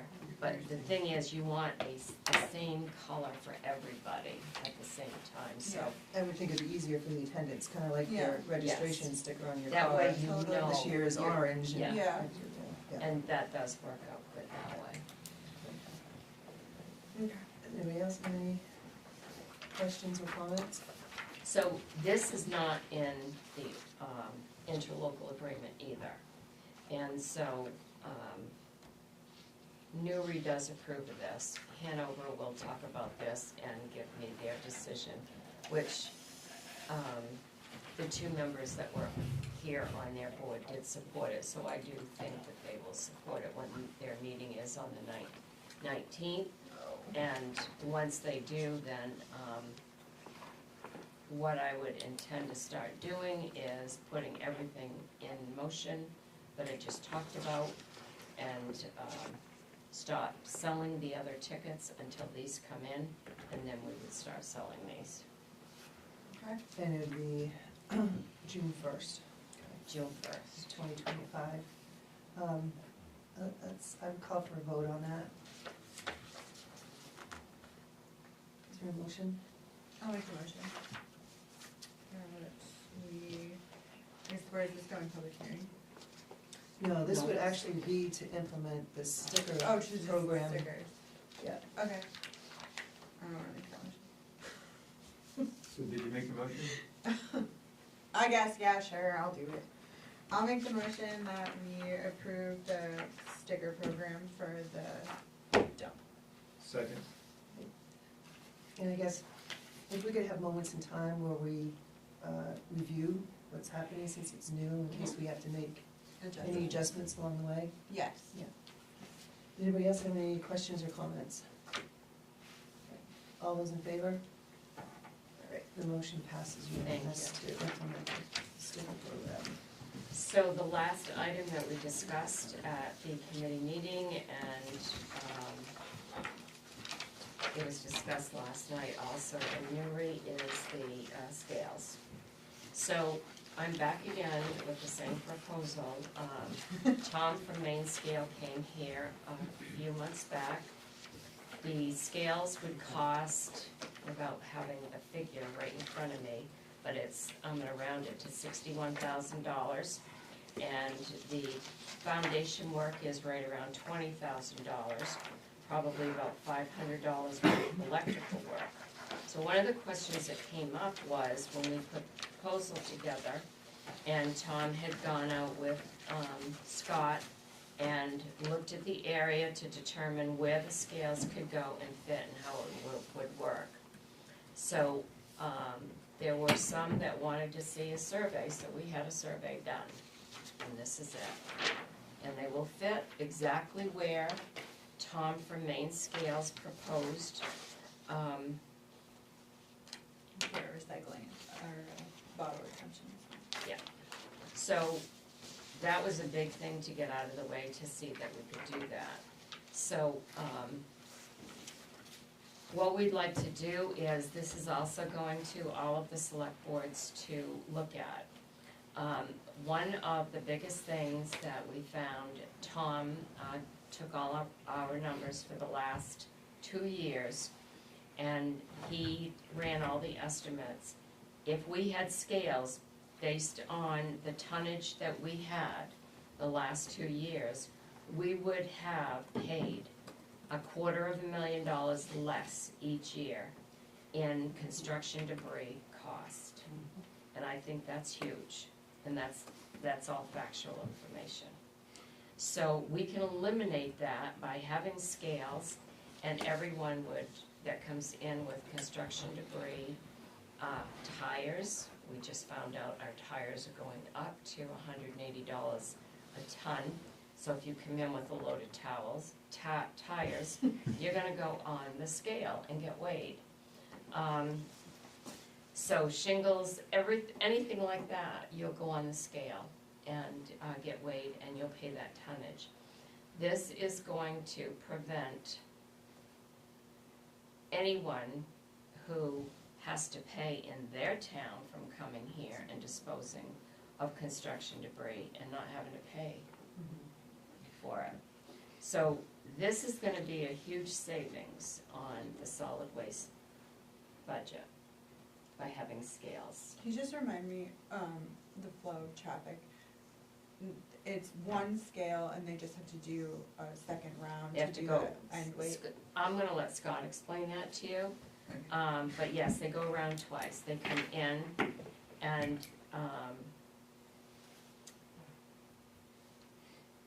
there's a machine set up, Yeah, You weigh in and you weigh out. yes. correct. You'd have to make a loop around the outside and back down and around Okay. again. And so, and just for me, just like it's gonna be obvious where that flow of traffic should be driving around. If the plan goes according to plan, Yeah. there'll actually be white paint on the ground to It's all mapped out on the ground to Gorgeous. show the traffic pattern. You'll be able to, clearly see the mapping. You can go to the town of Harrison and see how it's done there. When I had scales put in when I was manager in Freiburg. I went and visited the transfer station in Harrison to see how they did it there, how it worked. Waterford has scales, Oxford has scales. Oxford's had scales now for the past 40 years. Our scales are underground rather than above ground. Some towns have their preference. We just bought new scales to replace 30-year-old scales that were underground, but they did not want to go with the above ground scale because we didn't have the room to do the above ground. But if you don't have scales, you're gonna pay what we're paying, and if you do, I mean, I think reducing the $250,000 a year that we're paying Yeah. in construction debris costs from our budget, that's a big difference on your mill rate. That's everybody. Everybody. That's what it's everybody, Beth only pays a percentage of the. No, I understand that. Did the committee talk about which, configuration they wanted for the scale as far as like a roof, or if you wanted to do like snow removal, like regular, like how? We didn't talk about putting a roof on, and I'm not recommending at this point that in this first stage, if we can get the scales approved, that we put a roof on. We did not put one on in Freiburg. Some towns have a roof, some towns don't. Yeah. I was gonna actually call Katie today, the manager there, and find out if, There's issues. yeah, I And mean, theirs is above ground too, Freiberg's? Yep. It's similar to this one here, and we bought it from Maine Scales, the Cool. same place this one's coming from, and I dealt with the same owner at that time. Yeah, I just didn't know if we're already doing like groundwork, if the intention is to one day have a roof, then should we do like footings or just get it in place so it's an easy up? Instead So of I having, was like, there for 5 reinforcement. years while we had the scales there after we put them in, and there was no damage or any reason to even consider putting in a roof. Okay, It didn't do anything to the only the thing, scale, the it's only your thing that choice. worried about it, was, I just didn't, like, cause obviously you can't plow over it, right? Like, you'd have to shovel it off manually. Yes, and a snow blower. Yeah. Okay. Is what we bought there to take care of the You snow. have a snow blower down there, yeah? Yeah. I can't imagine they don't. Scott, You don't do make them all wanna shovel. add to this? try to answer any questions if they, doesn't really spell it on the map, but just to explain the map a little bit, we kind of figure out, it allows for two 12-foot travel lanes, and then the 10-foot. And then it says on the map, says pedestrian space, but it's a, That's a 12-foot. two 12-foot travel lanes, and then a 6-foot space between the travel lanes, buffer, thank you. Sorry, didn't mean to hit that shoulder. Between that and the actual scales themselves. It does eliminate right now, that kind of sometimes forms like a third line using the compactors. This would almost like eliminate that, but. What about, staffing? It's going to pull staff towards that direction, because you need to weigh them when they come in, and then weigh them when they're, I mean, what do you foresee? Do you think we'll have to increase? According to Tom, with the scale set down there, the two attendants that are in the lower shack, the unit would be mounted on their shack. Somebody pulls up on the scale, they have to hit a button, they drive off. When they come back around, they hit the button and then hand them the ticket, and they pay right there. And they pay right where? Right now, the only place we've got the credit card set up is up in the top shacks, like they do now to pay. They'd have to stop up there and pay on the. Okay.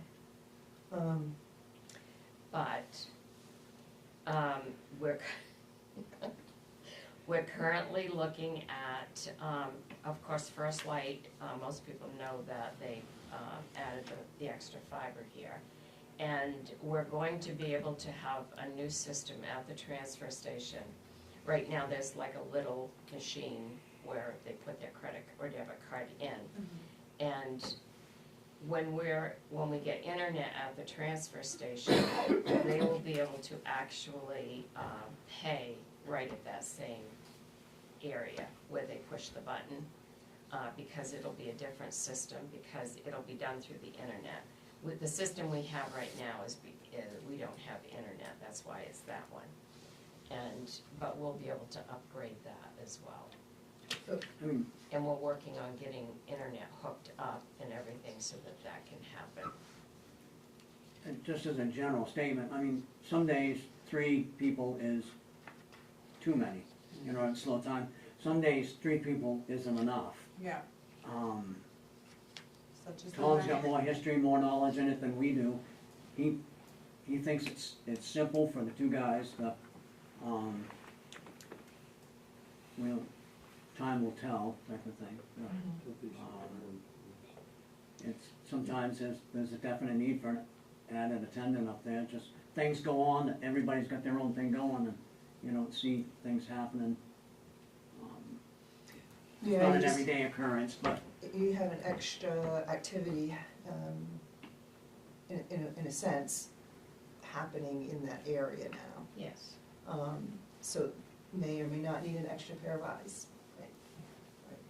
yeah, so And it's to be able to give them the tools to take forms of payment, I think is critical to getting that internet in. Yes. And then I was looking at Freiberg's, other forms of payment. If a contractor comes in, Freiberg seems to bill them. We do, we had a billing system in Freiburg, and the contractors could apply to have to be billed, and we would bill them.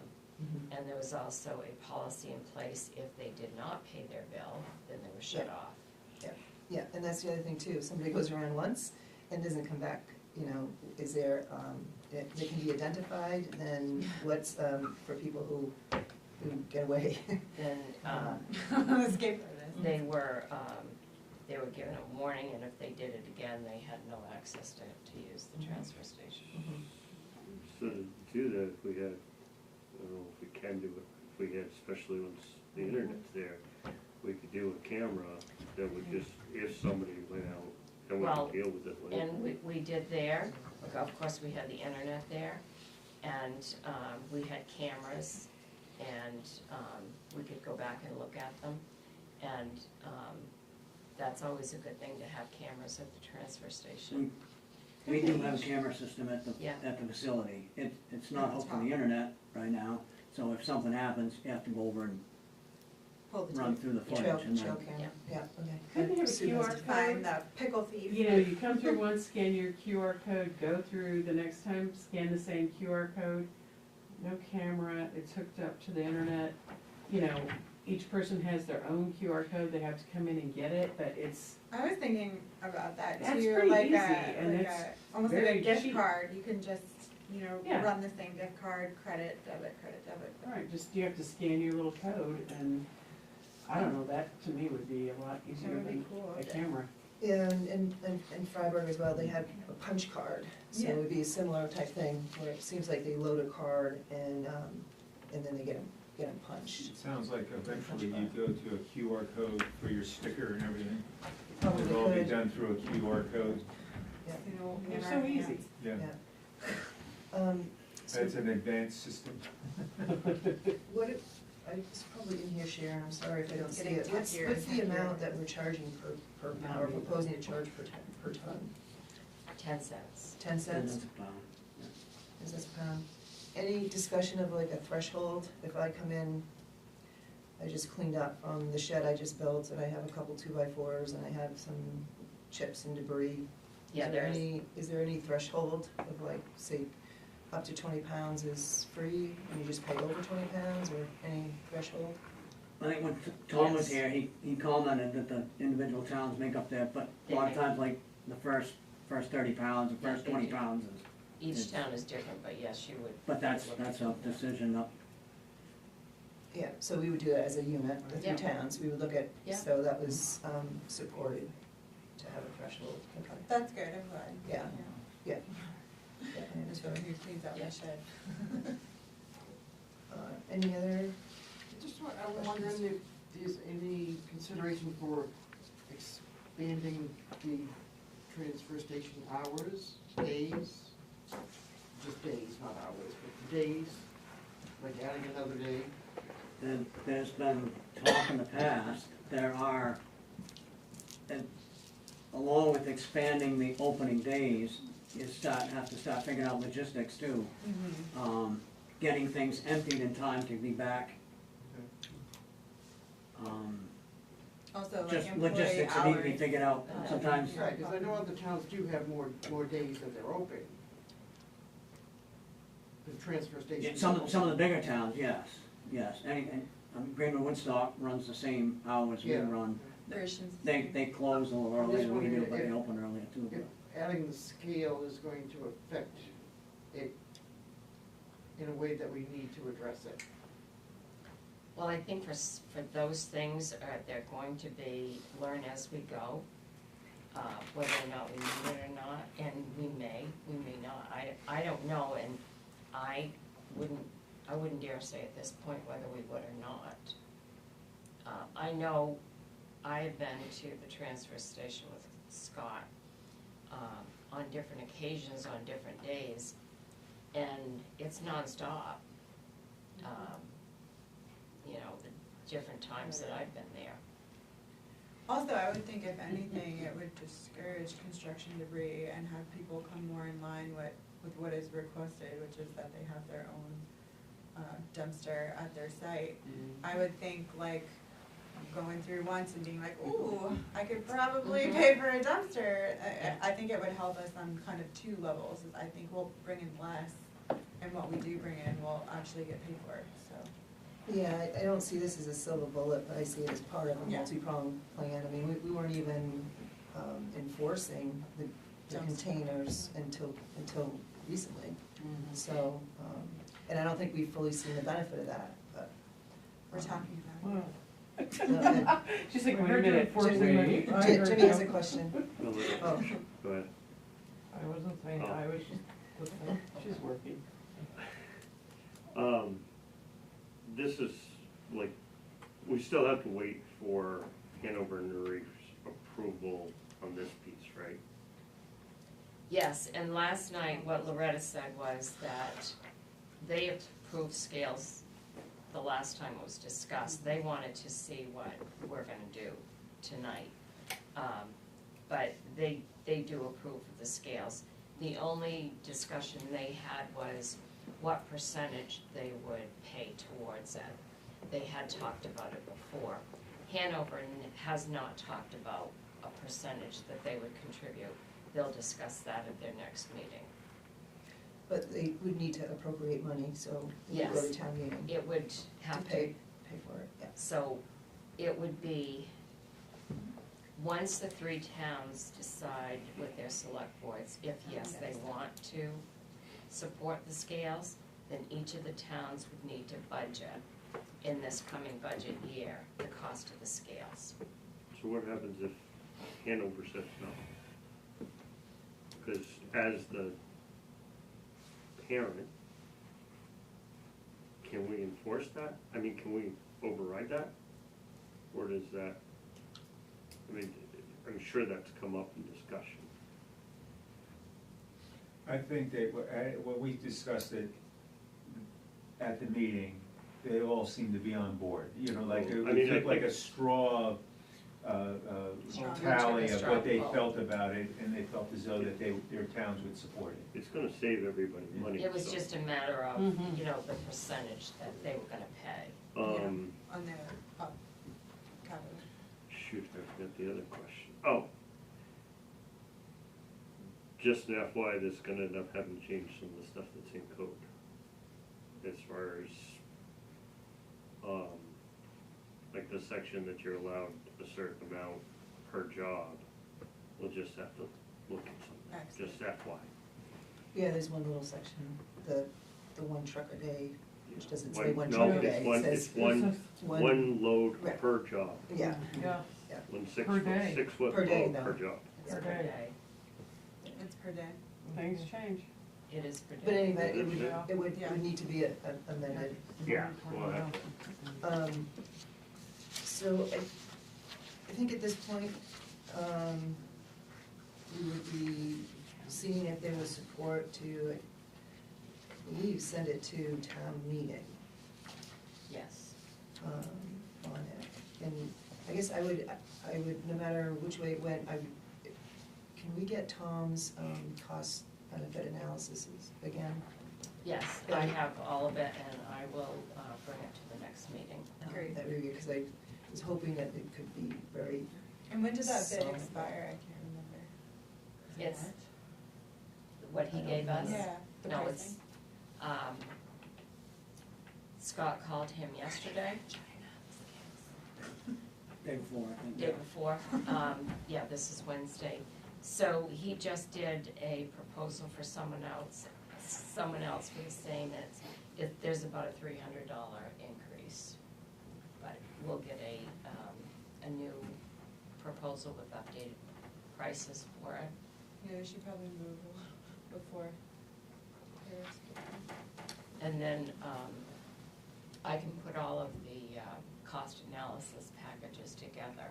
yeah, that'd be great. And I don't know if we have it from the last, from this year too, just to see if enforcement, the other pieces that we have in action may have changed that construction number Okay. a little bit. That'd be great. And also gives us a basis for next year, if these go in, if we're gonna have to pay more for it or less for it.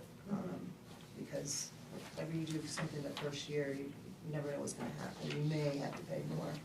The other thing too, I didn't mention tonight, but I did before when I talked about this. In Freiburg, we paid for the scales the very first year. I mean, what it cost us, we paid for it in the revenue we took in, so there's no question What's that your would happen population here in too. Freiburg? It is not too much over what it is here. Just in Bethel? Yeah, it's, I'm thinking it was like right around 2,900 when I was there, so it's If you not much say, different. if you say we're gonna save $250,000, the project cost $100,000, it'll be paid for in less than 6 months. Oh, yeah.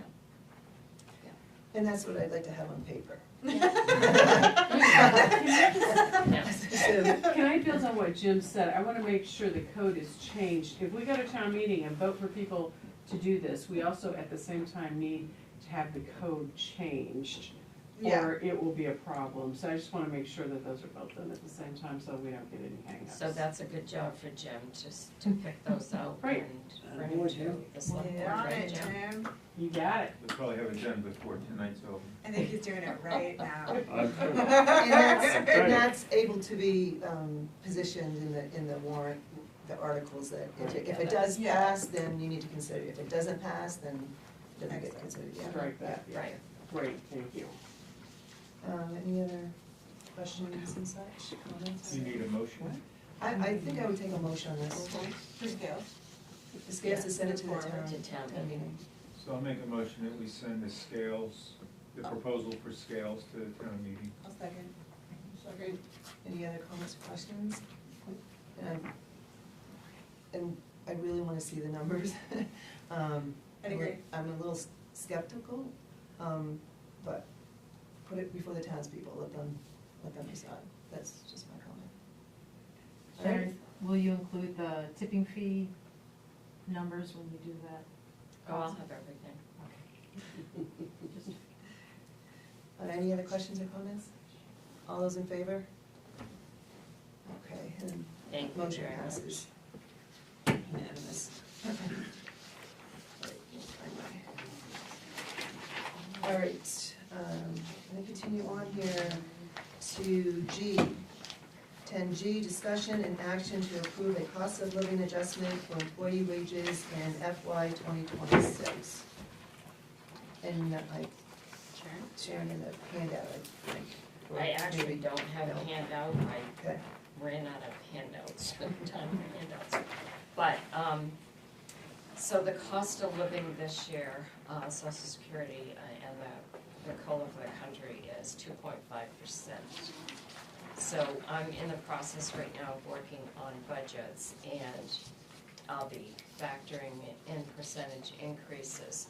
So what I'm asking you tonight, and if you're not ready to give me that number, I can wait until the next meeting, or I can put comparisons on paper, but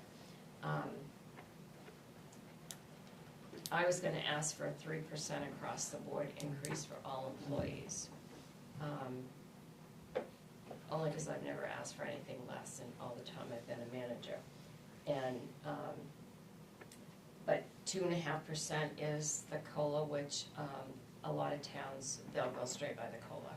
So it's up to you.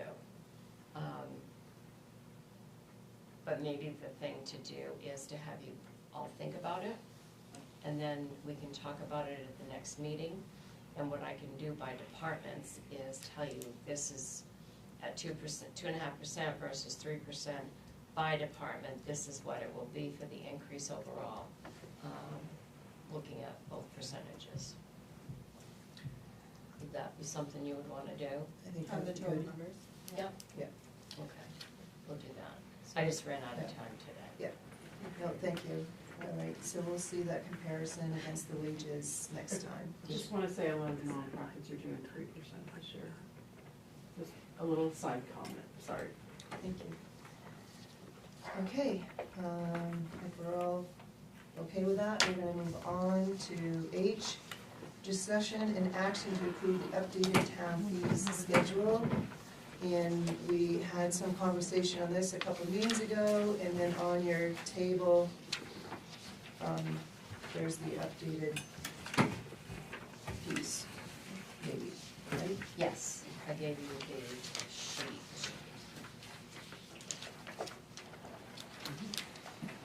Okay. Okay. So, there's 2 pages, you have fees on both sides. That's fine.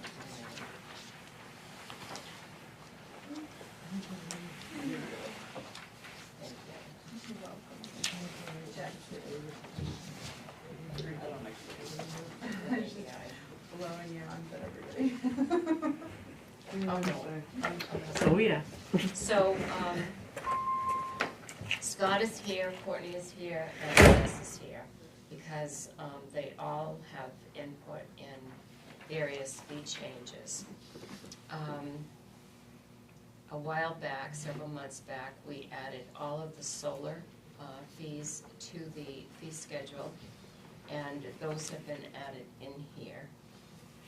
They're in the second category, the second block, I should say, under the building permits at the bottom.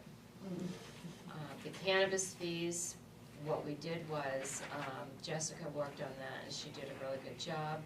She aligned the names in here listed with our policy, with our cannabis ordinance, rather than the way it was listed before. Thank you.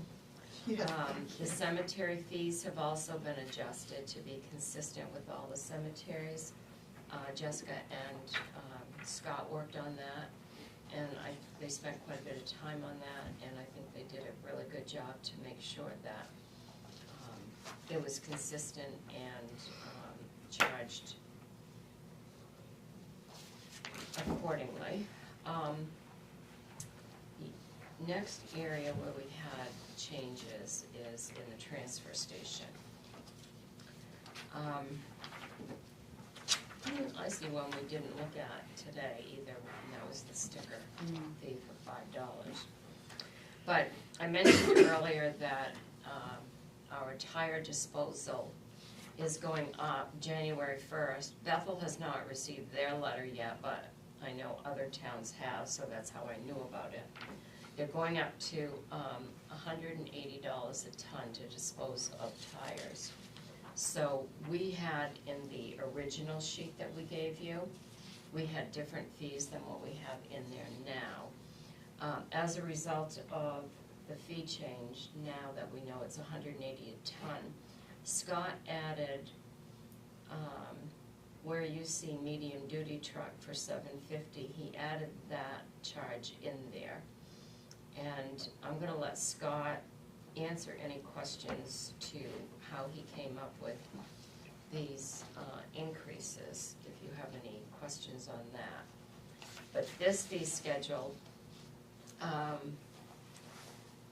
would be effective today if you approve it today. And we have the effective date listed right on the top of the first page. So I'll leave it to you to see if you have any questions on any of it.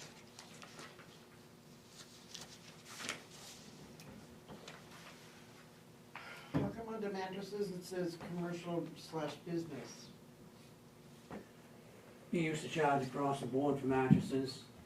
One of the businesses came in, the mattresses were landing on their property, so you guys stopped charging residents for mattresses and just charged businesses and to dispose of their mattress.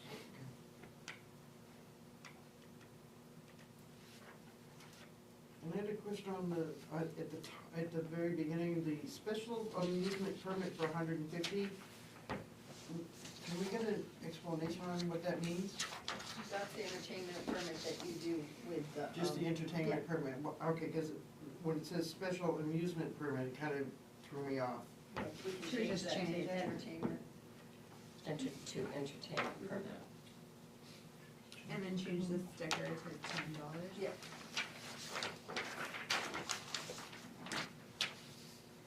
Yeah, just check the code on that.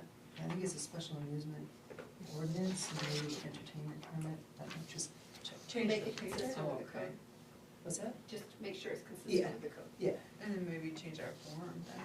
yeah. Special. Yeah, we can do that across the Yeah. board. If it is, you'd have to look at the, Yeah, because I will do it that. just makes it sound like it's for only special events. Yeah. Where, I mean, like on the one we did for the bowling alley, I mean, it was $150, and I'm thinking that's not a special amusement permit that we're issuing. Yeah. It's just a Yeah, and it can see, entertainment permit, I'll make Like sure dirty it's consistent tigers. with the ordinance. okay?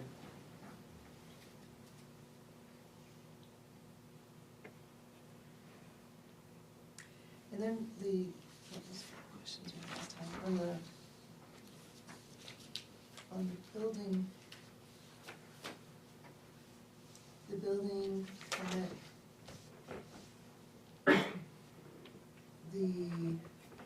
so nothing's really changed there from the last time, right?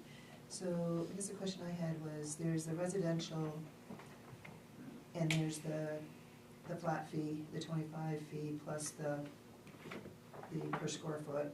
Then it has additional stories or non-livable space, and it has a flat fee plus the additional square foot rate. What if someone's just coming in, so would you pay the flat fee for both on one house? Say it's multiple stories? I gotta look at the house right now.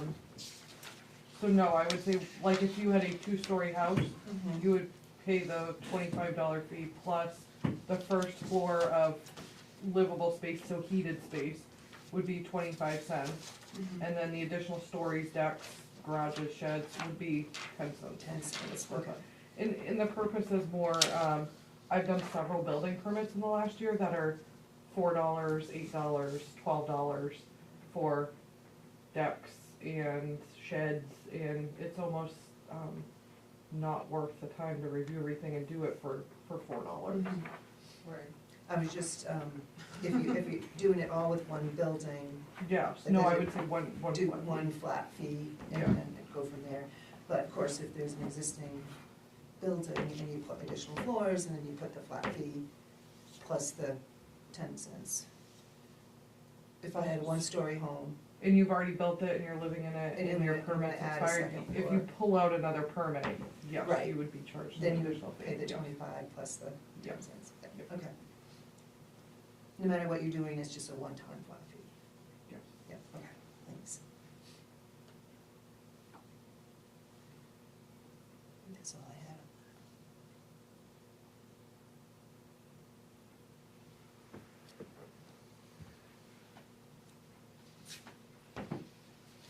And then the cemetery fees look like they've gone up a little bit, right? No? Well, some have gone up and some have gone down. It evened it out when Scott and I were talking about it, and looked at some of the plots were less, some were more, and, we came up, discussed that, essentially ended up being $100 for each casket space, and that made it consistent across all of them. Since some went up, some went down, but overall, it was pretty much a wash as far as that. We don't have a lot of spaces, and we don't do a lot of them in a given year anyway, but it evened everything out and made it consistent. Is Woodlawn over by the airport? No. No, No. That's the one on Route 5, it's on the Pond Road. the one by the airport, we don't. It's the haunted one. You don't oversee them? No, Riverside Riverside has its own cemetery association. Okay, I was just curious. Yeah. And I just had a question, on the caskets, do you have to have the 8 caskets in? It's a family plot. No, it's just it can take up to 8 Oh, okay. caskets, and sometimes people will buy them, and it could So it's take not decades that for them you to have use to them have all. the 8, okay. Yeah, it's just that's the amount of caskets that will fit in that space. So you can have up to that amount. Yes. I make the motion that we approve this fee schedule. I'll second.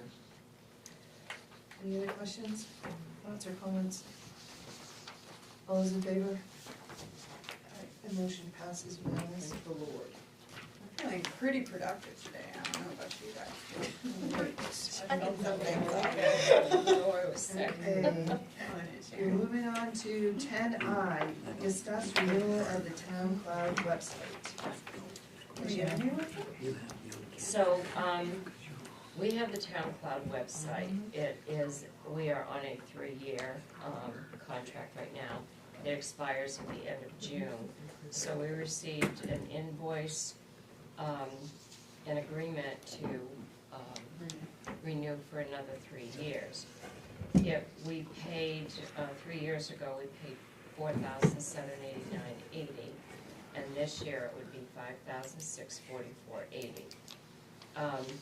It's not just the website that is included in this. We pay for the website and how they set it up. And they have made some changes for us in the past year to make things a little bit better. But this also includes the agenda that we have. So Right now, several of us, this is how we prepare the agendas. We go on their format, and it's a default template setting, and that's how we do it, and then when we're done with it, it posts with all the attachments or whatever, so that's included. If we didn't have that, then we would do our own agendas, like other departments would do them. So it's a two-part, it's the agenda package of it, and it is the website package of it. There's not a lot of leeway on how they can change things, but they have been receptive to, changing some things. So I ended up, something came up, Michelle and I talked about the website this week, and I said, well, that I was gonna have this on, because we just got the renewal of it, and I wanted to, we've had discussions the past year about the website, so I wanted to make sure that, everybody was on the same page before we renewed or not renewed. I don't love our website. The dashboard, I can't, I think it's challenging for the public to use. I agree. It's better now, at least we have the notice, everything we're putting on there, we have to put as a news item. And then it falls down. And you have the calendar, I think that's great. But where do you go for the town code? Where do you go for this? Where do you go to do that? Do you think we could send it out to bid, to see if other people wanted to offer a service? I mean, Well, getting a template it's not hard. We can go out to bid for other companies that provide website service. We would put together a set of specs that we would look for and go out to bid to see. Is there a town that excels at, their website really excels? Have we seen anything? Has anybody? There are some that are really good. Yeah. I can't think of any off the top of my head, but I remember when I was on ORC, I would be on a lot of other websites, and some of them are real solid. We kind of look at who they are and who they're using? Who's from, yeah. Who does that? Who does that? Who does what? Who does the research? Yeah, does the research, Oh, any one of us can do it. I mean, all you Look have at to it, do is Google any town you want, and it'll bring you to the website. Yeah, And, I mean, I know some of the, I just don't have the time to do it. no. Sorry. We would do that. Sorry. I have a toddler, there's nothing you can do to affect me. I just don't know, and then if town cloud, I mean, if that software that they have in the back of the house for the agendas and everything, can they interface with another website or? Google them. Yeah, something. Yeah, you can have an embedded Google Doc that just automatically refreshes, but, is there a requirement as far as municipal or government websites where a company has to have specific specifications, or could anybody build the website? I could look to MMA to see if they have any guidelines. Yeah, I guess that would be the first one. Actually, anybody can build your website. Sweet. Then yeah, I think I would, I'm sorry, Michelle Jim's. Oh, I'm sorry. Just FYI, years ago we did this, when we changed and upgraded the website, and when I was doing stuff, there's certain companies that specialize in the town stuff, and that went out to those, and this was one of them. Maybe that's a problem. And it was basically, back then, it was different levels where you wanted to go. And there was a couple different companies, but. Can we check with MMA to see if they have any recommendations? On websites, Yeah. I can check. And we can Do that. pull up town websites ourselves And to see which ones we think Yeah. work well. And the other piece is to have the support Yeah. as well, if you need to. Oh, that's absolutely. I mean, perfect. I don't think you have that with Yeah. this. If you wanna change things up, if you wanna add, I don't know if they have modules, I don't, you really kind of need that support, on it. See, one of the things with the town cloud, compared to other ones, in other websites, in other towns I've been in, we can do things that they have to do for us.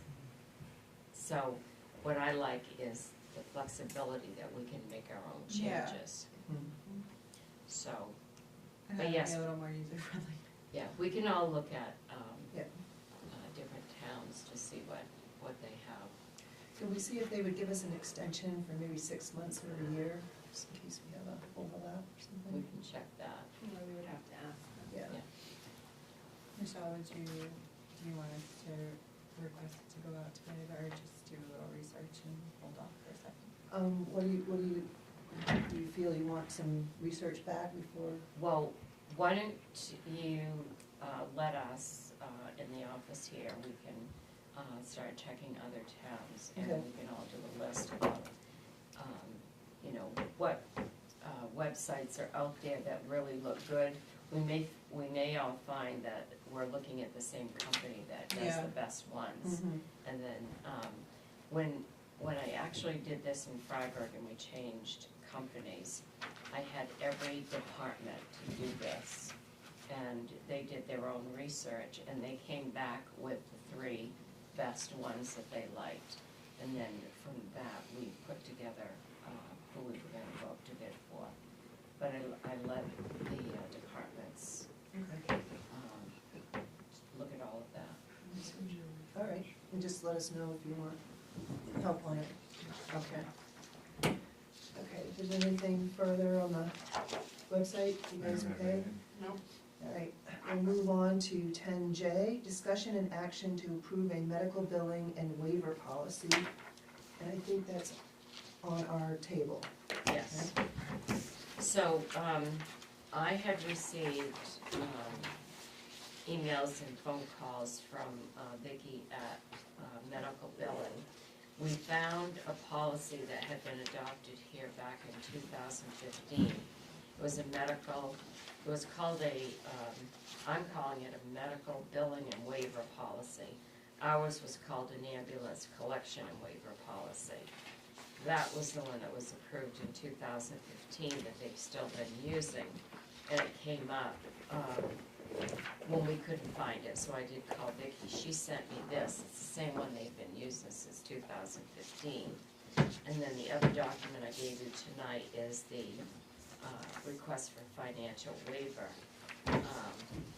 They've been using that one as well, and all I did was retype it because it's just been photocopied so many times. So I would say most towns have a policy like this. So what I did was I sent this to Vicki today, and I said, does this line up with the procedure that they use? A question came up a while back, do we send bills to collections? Yes, we do.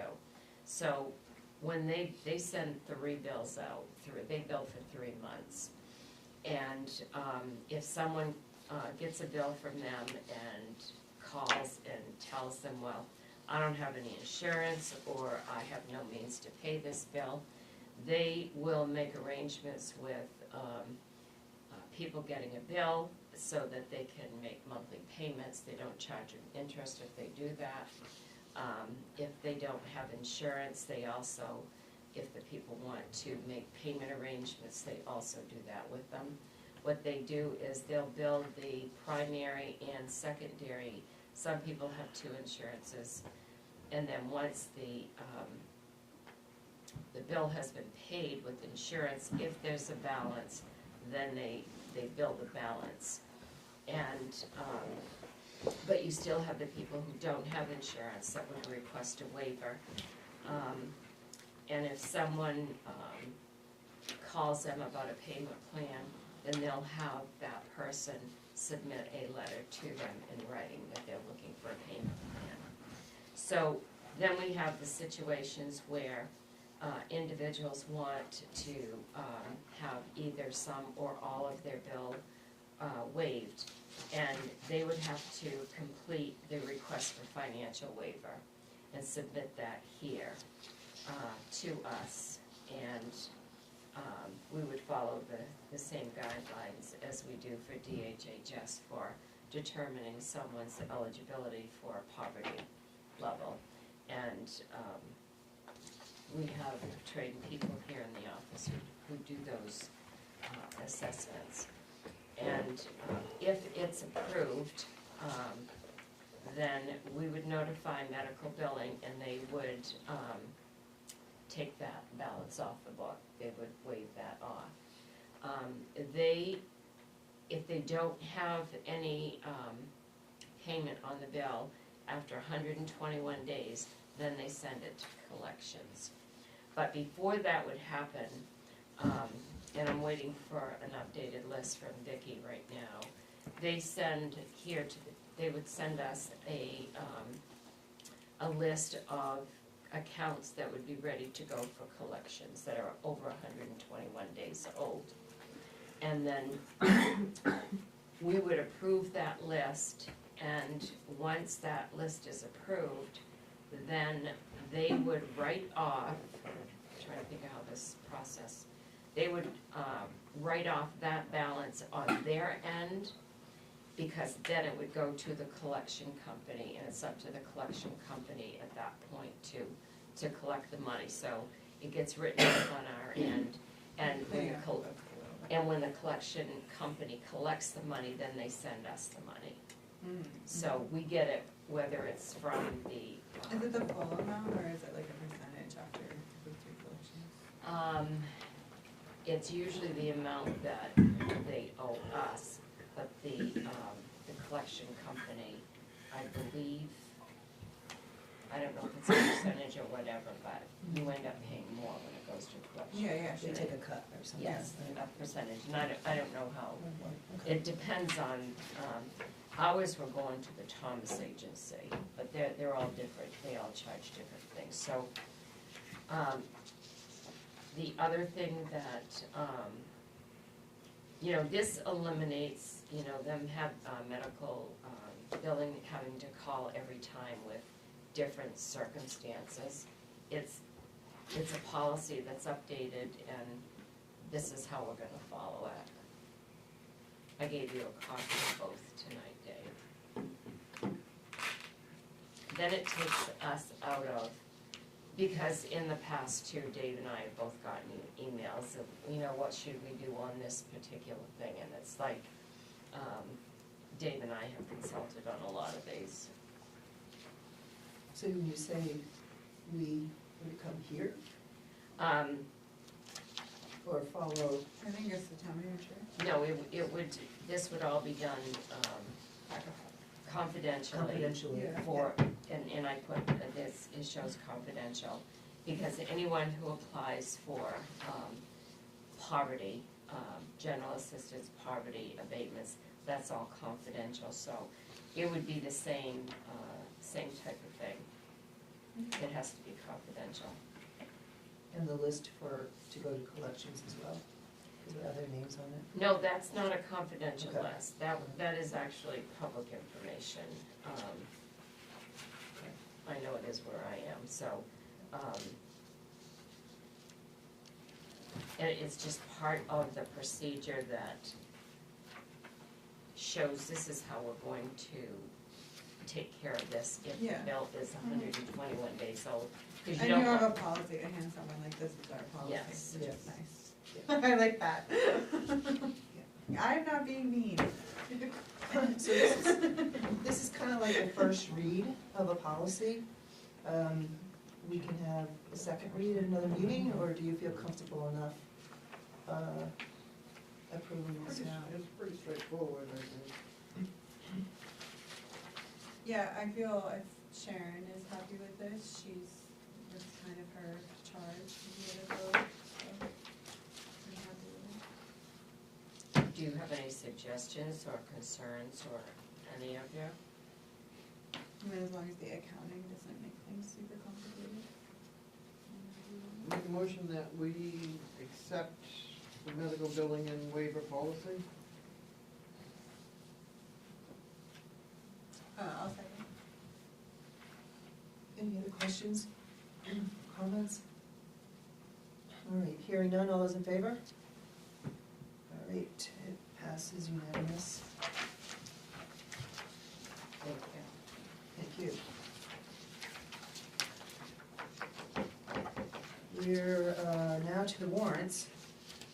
So the first one we have is discussion and action on accounts payable warrant 2025-59 in the amount of $2,116. I'll move approval. I'll second. Anyone have any questions? What is this? So, what we had was, this is an interesting story. We had a woman send cash, $2,116 cash to pay for a check that she used to pay her taxes. And so the minute the clerk opened the envelope and saw all the cash, she immediately brought it to Jessica. And they together counted it, and it was $100 short of what she said was in the cash. So then Jessica came into my office and counted it with me, and it was short $100 from what she said. So,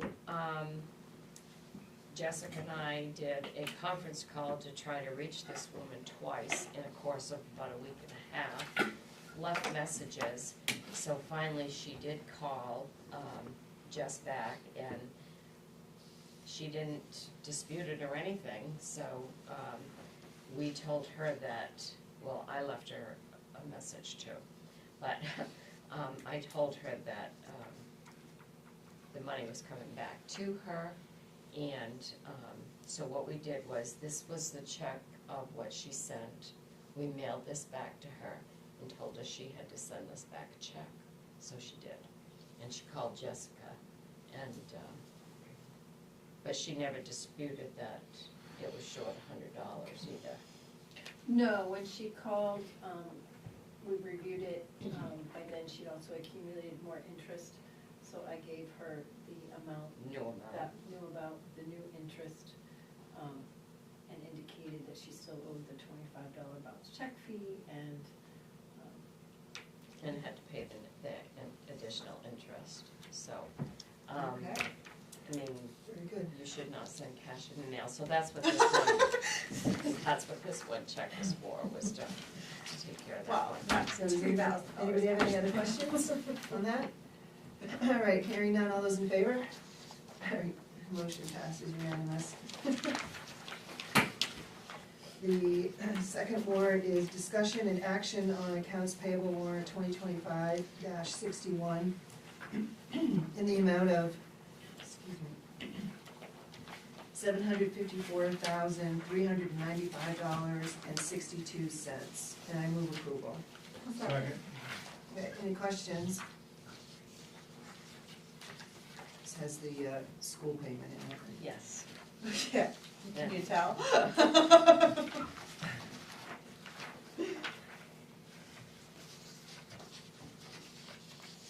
There are any questions? All those in favor? And the motion passes unanimous.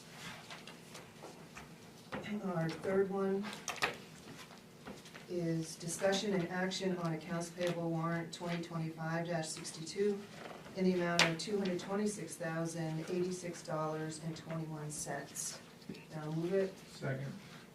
Any questions?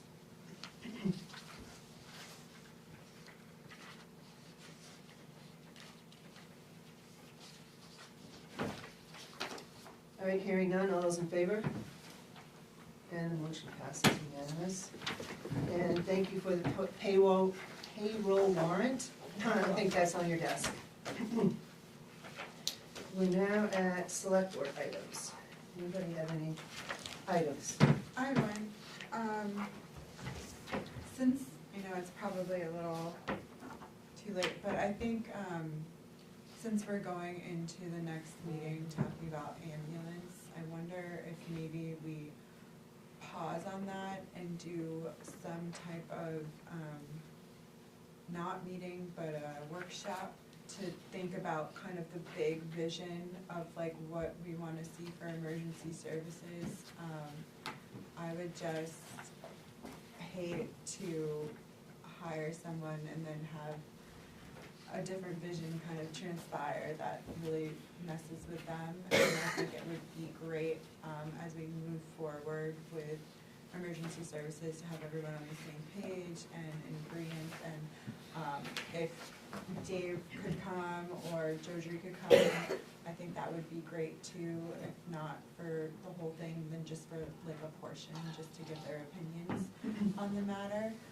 I just think, I mean, I think you said it at last budget, it's scary to put positions in place when we don't kind of know the end goal. And I think the end goal is important for us to discuss as we move forward, so that we're making thoughtful choices and not just rushing into things. I think that's reasonable. That's a good idea. Yeah. I think that's reasonable to do that. And we have a couple big topics, right? You said, there was something else we were gonna do at the next meeting? At the next meeting, this and the Mold. and, because we've got some bids now, and we've got a lot of information now, and those are those two topics, actually, Sarah was right on her list to do, so, I felt it was fair to wait until she was. Yeah. I think that was good. And then this is also kind of the season, we also kind of promised ourselves to have a discussion amongst ourselves about some CIP. Yeah. And I know the CIP committee meets on Monday, but I think it's still open enough before it gets to the budget committee that, we can have a conversation amongst ourselves. So that's, I don't know if we wanna start earlier, or maybe think about it and see what else is on the list if we.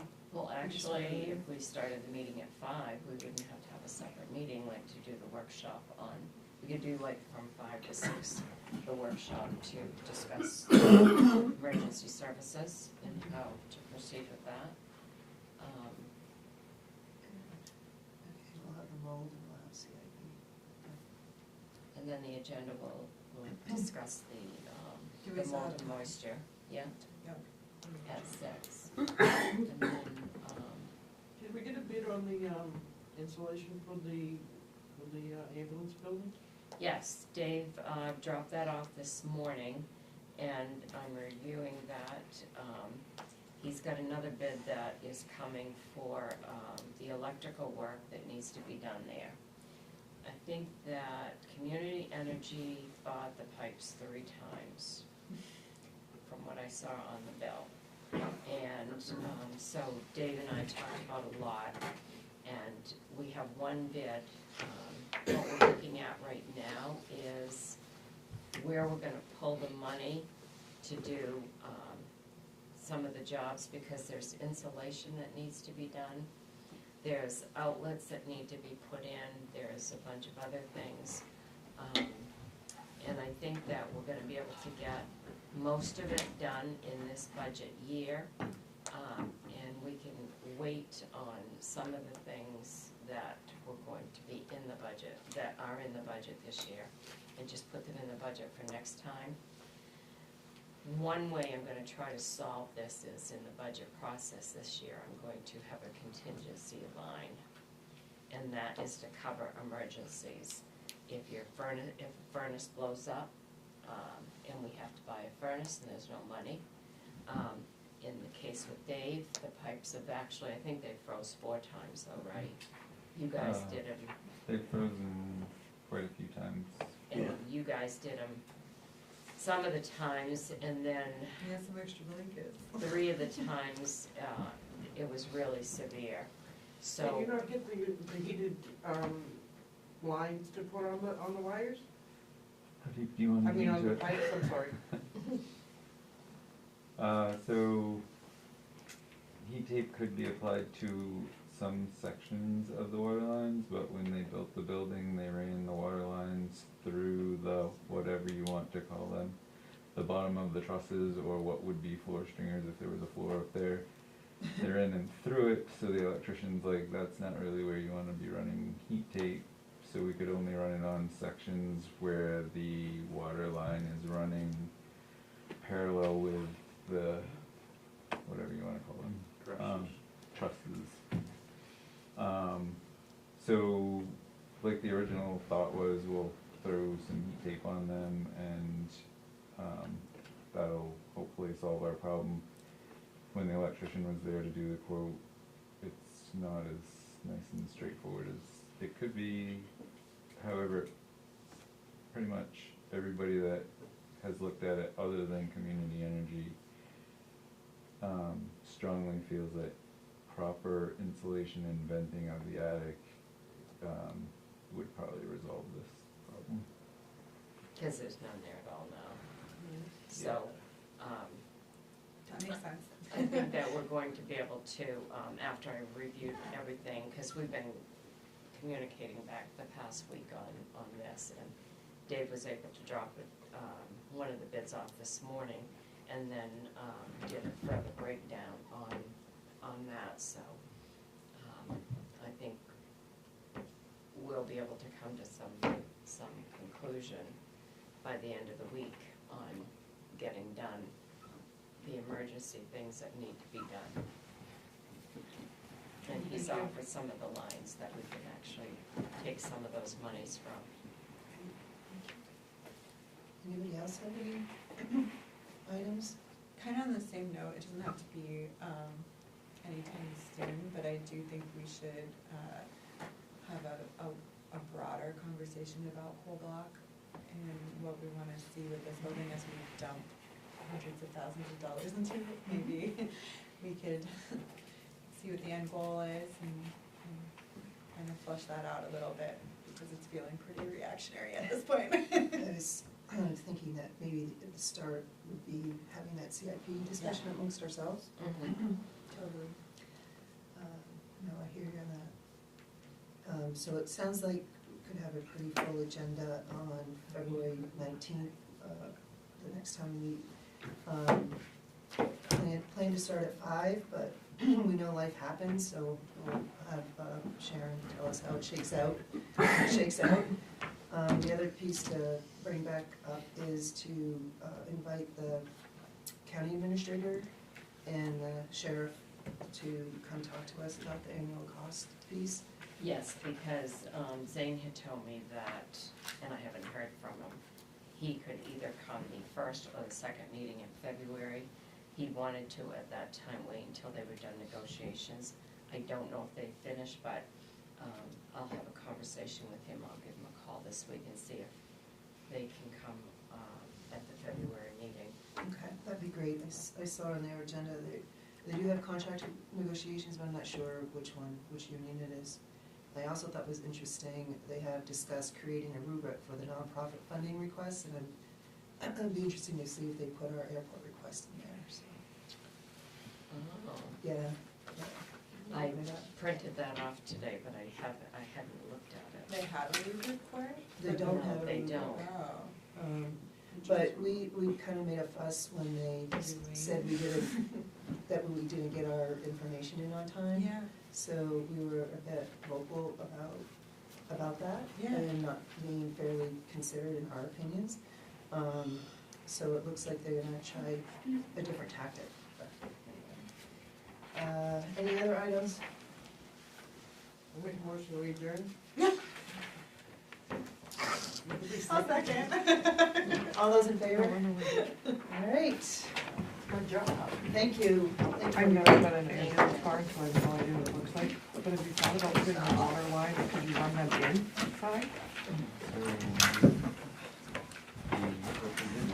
There was an existing part of the building that was the front half, and then when they built the addition on, they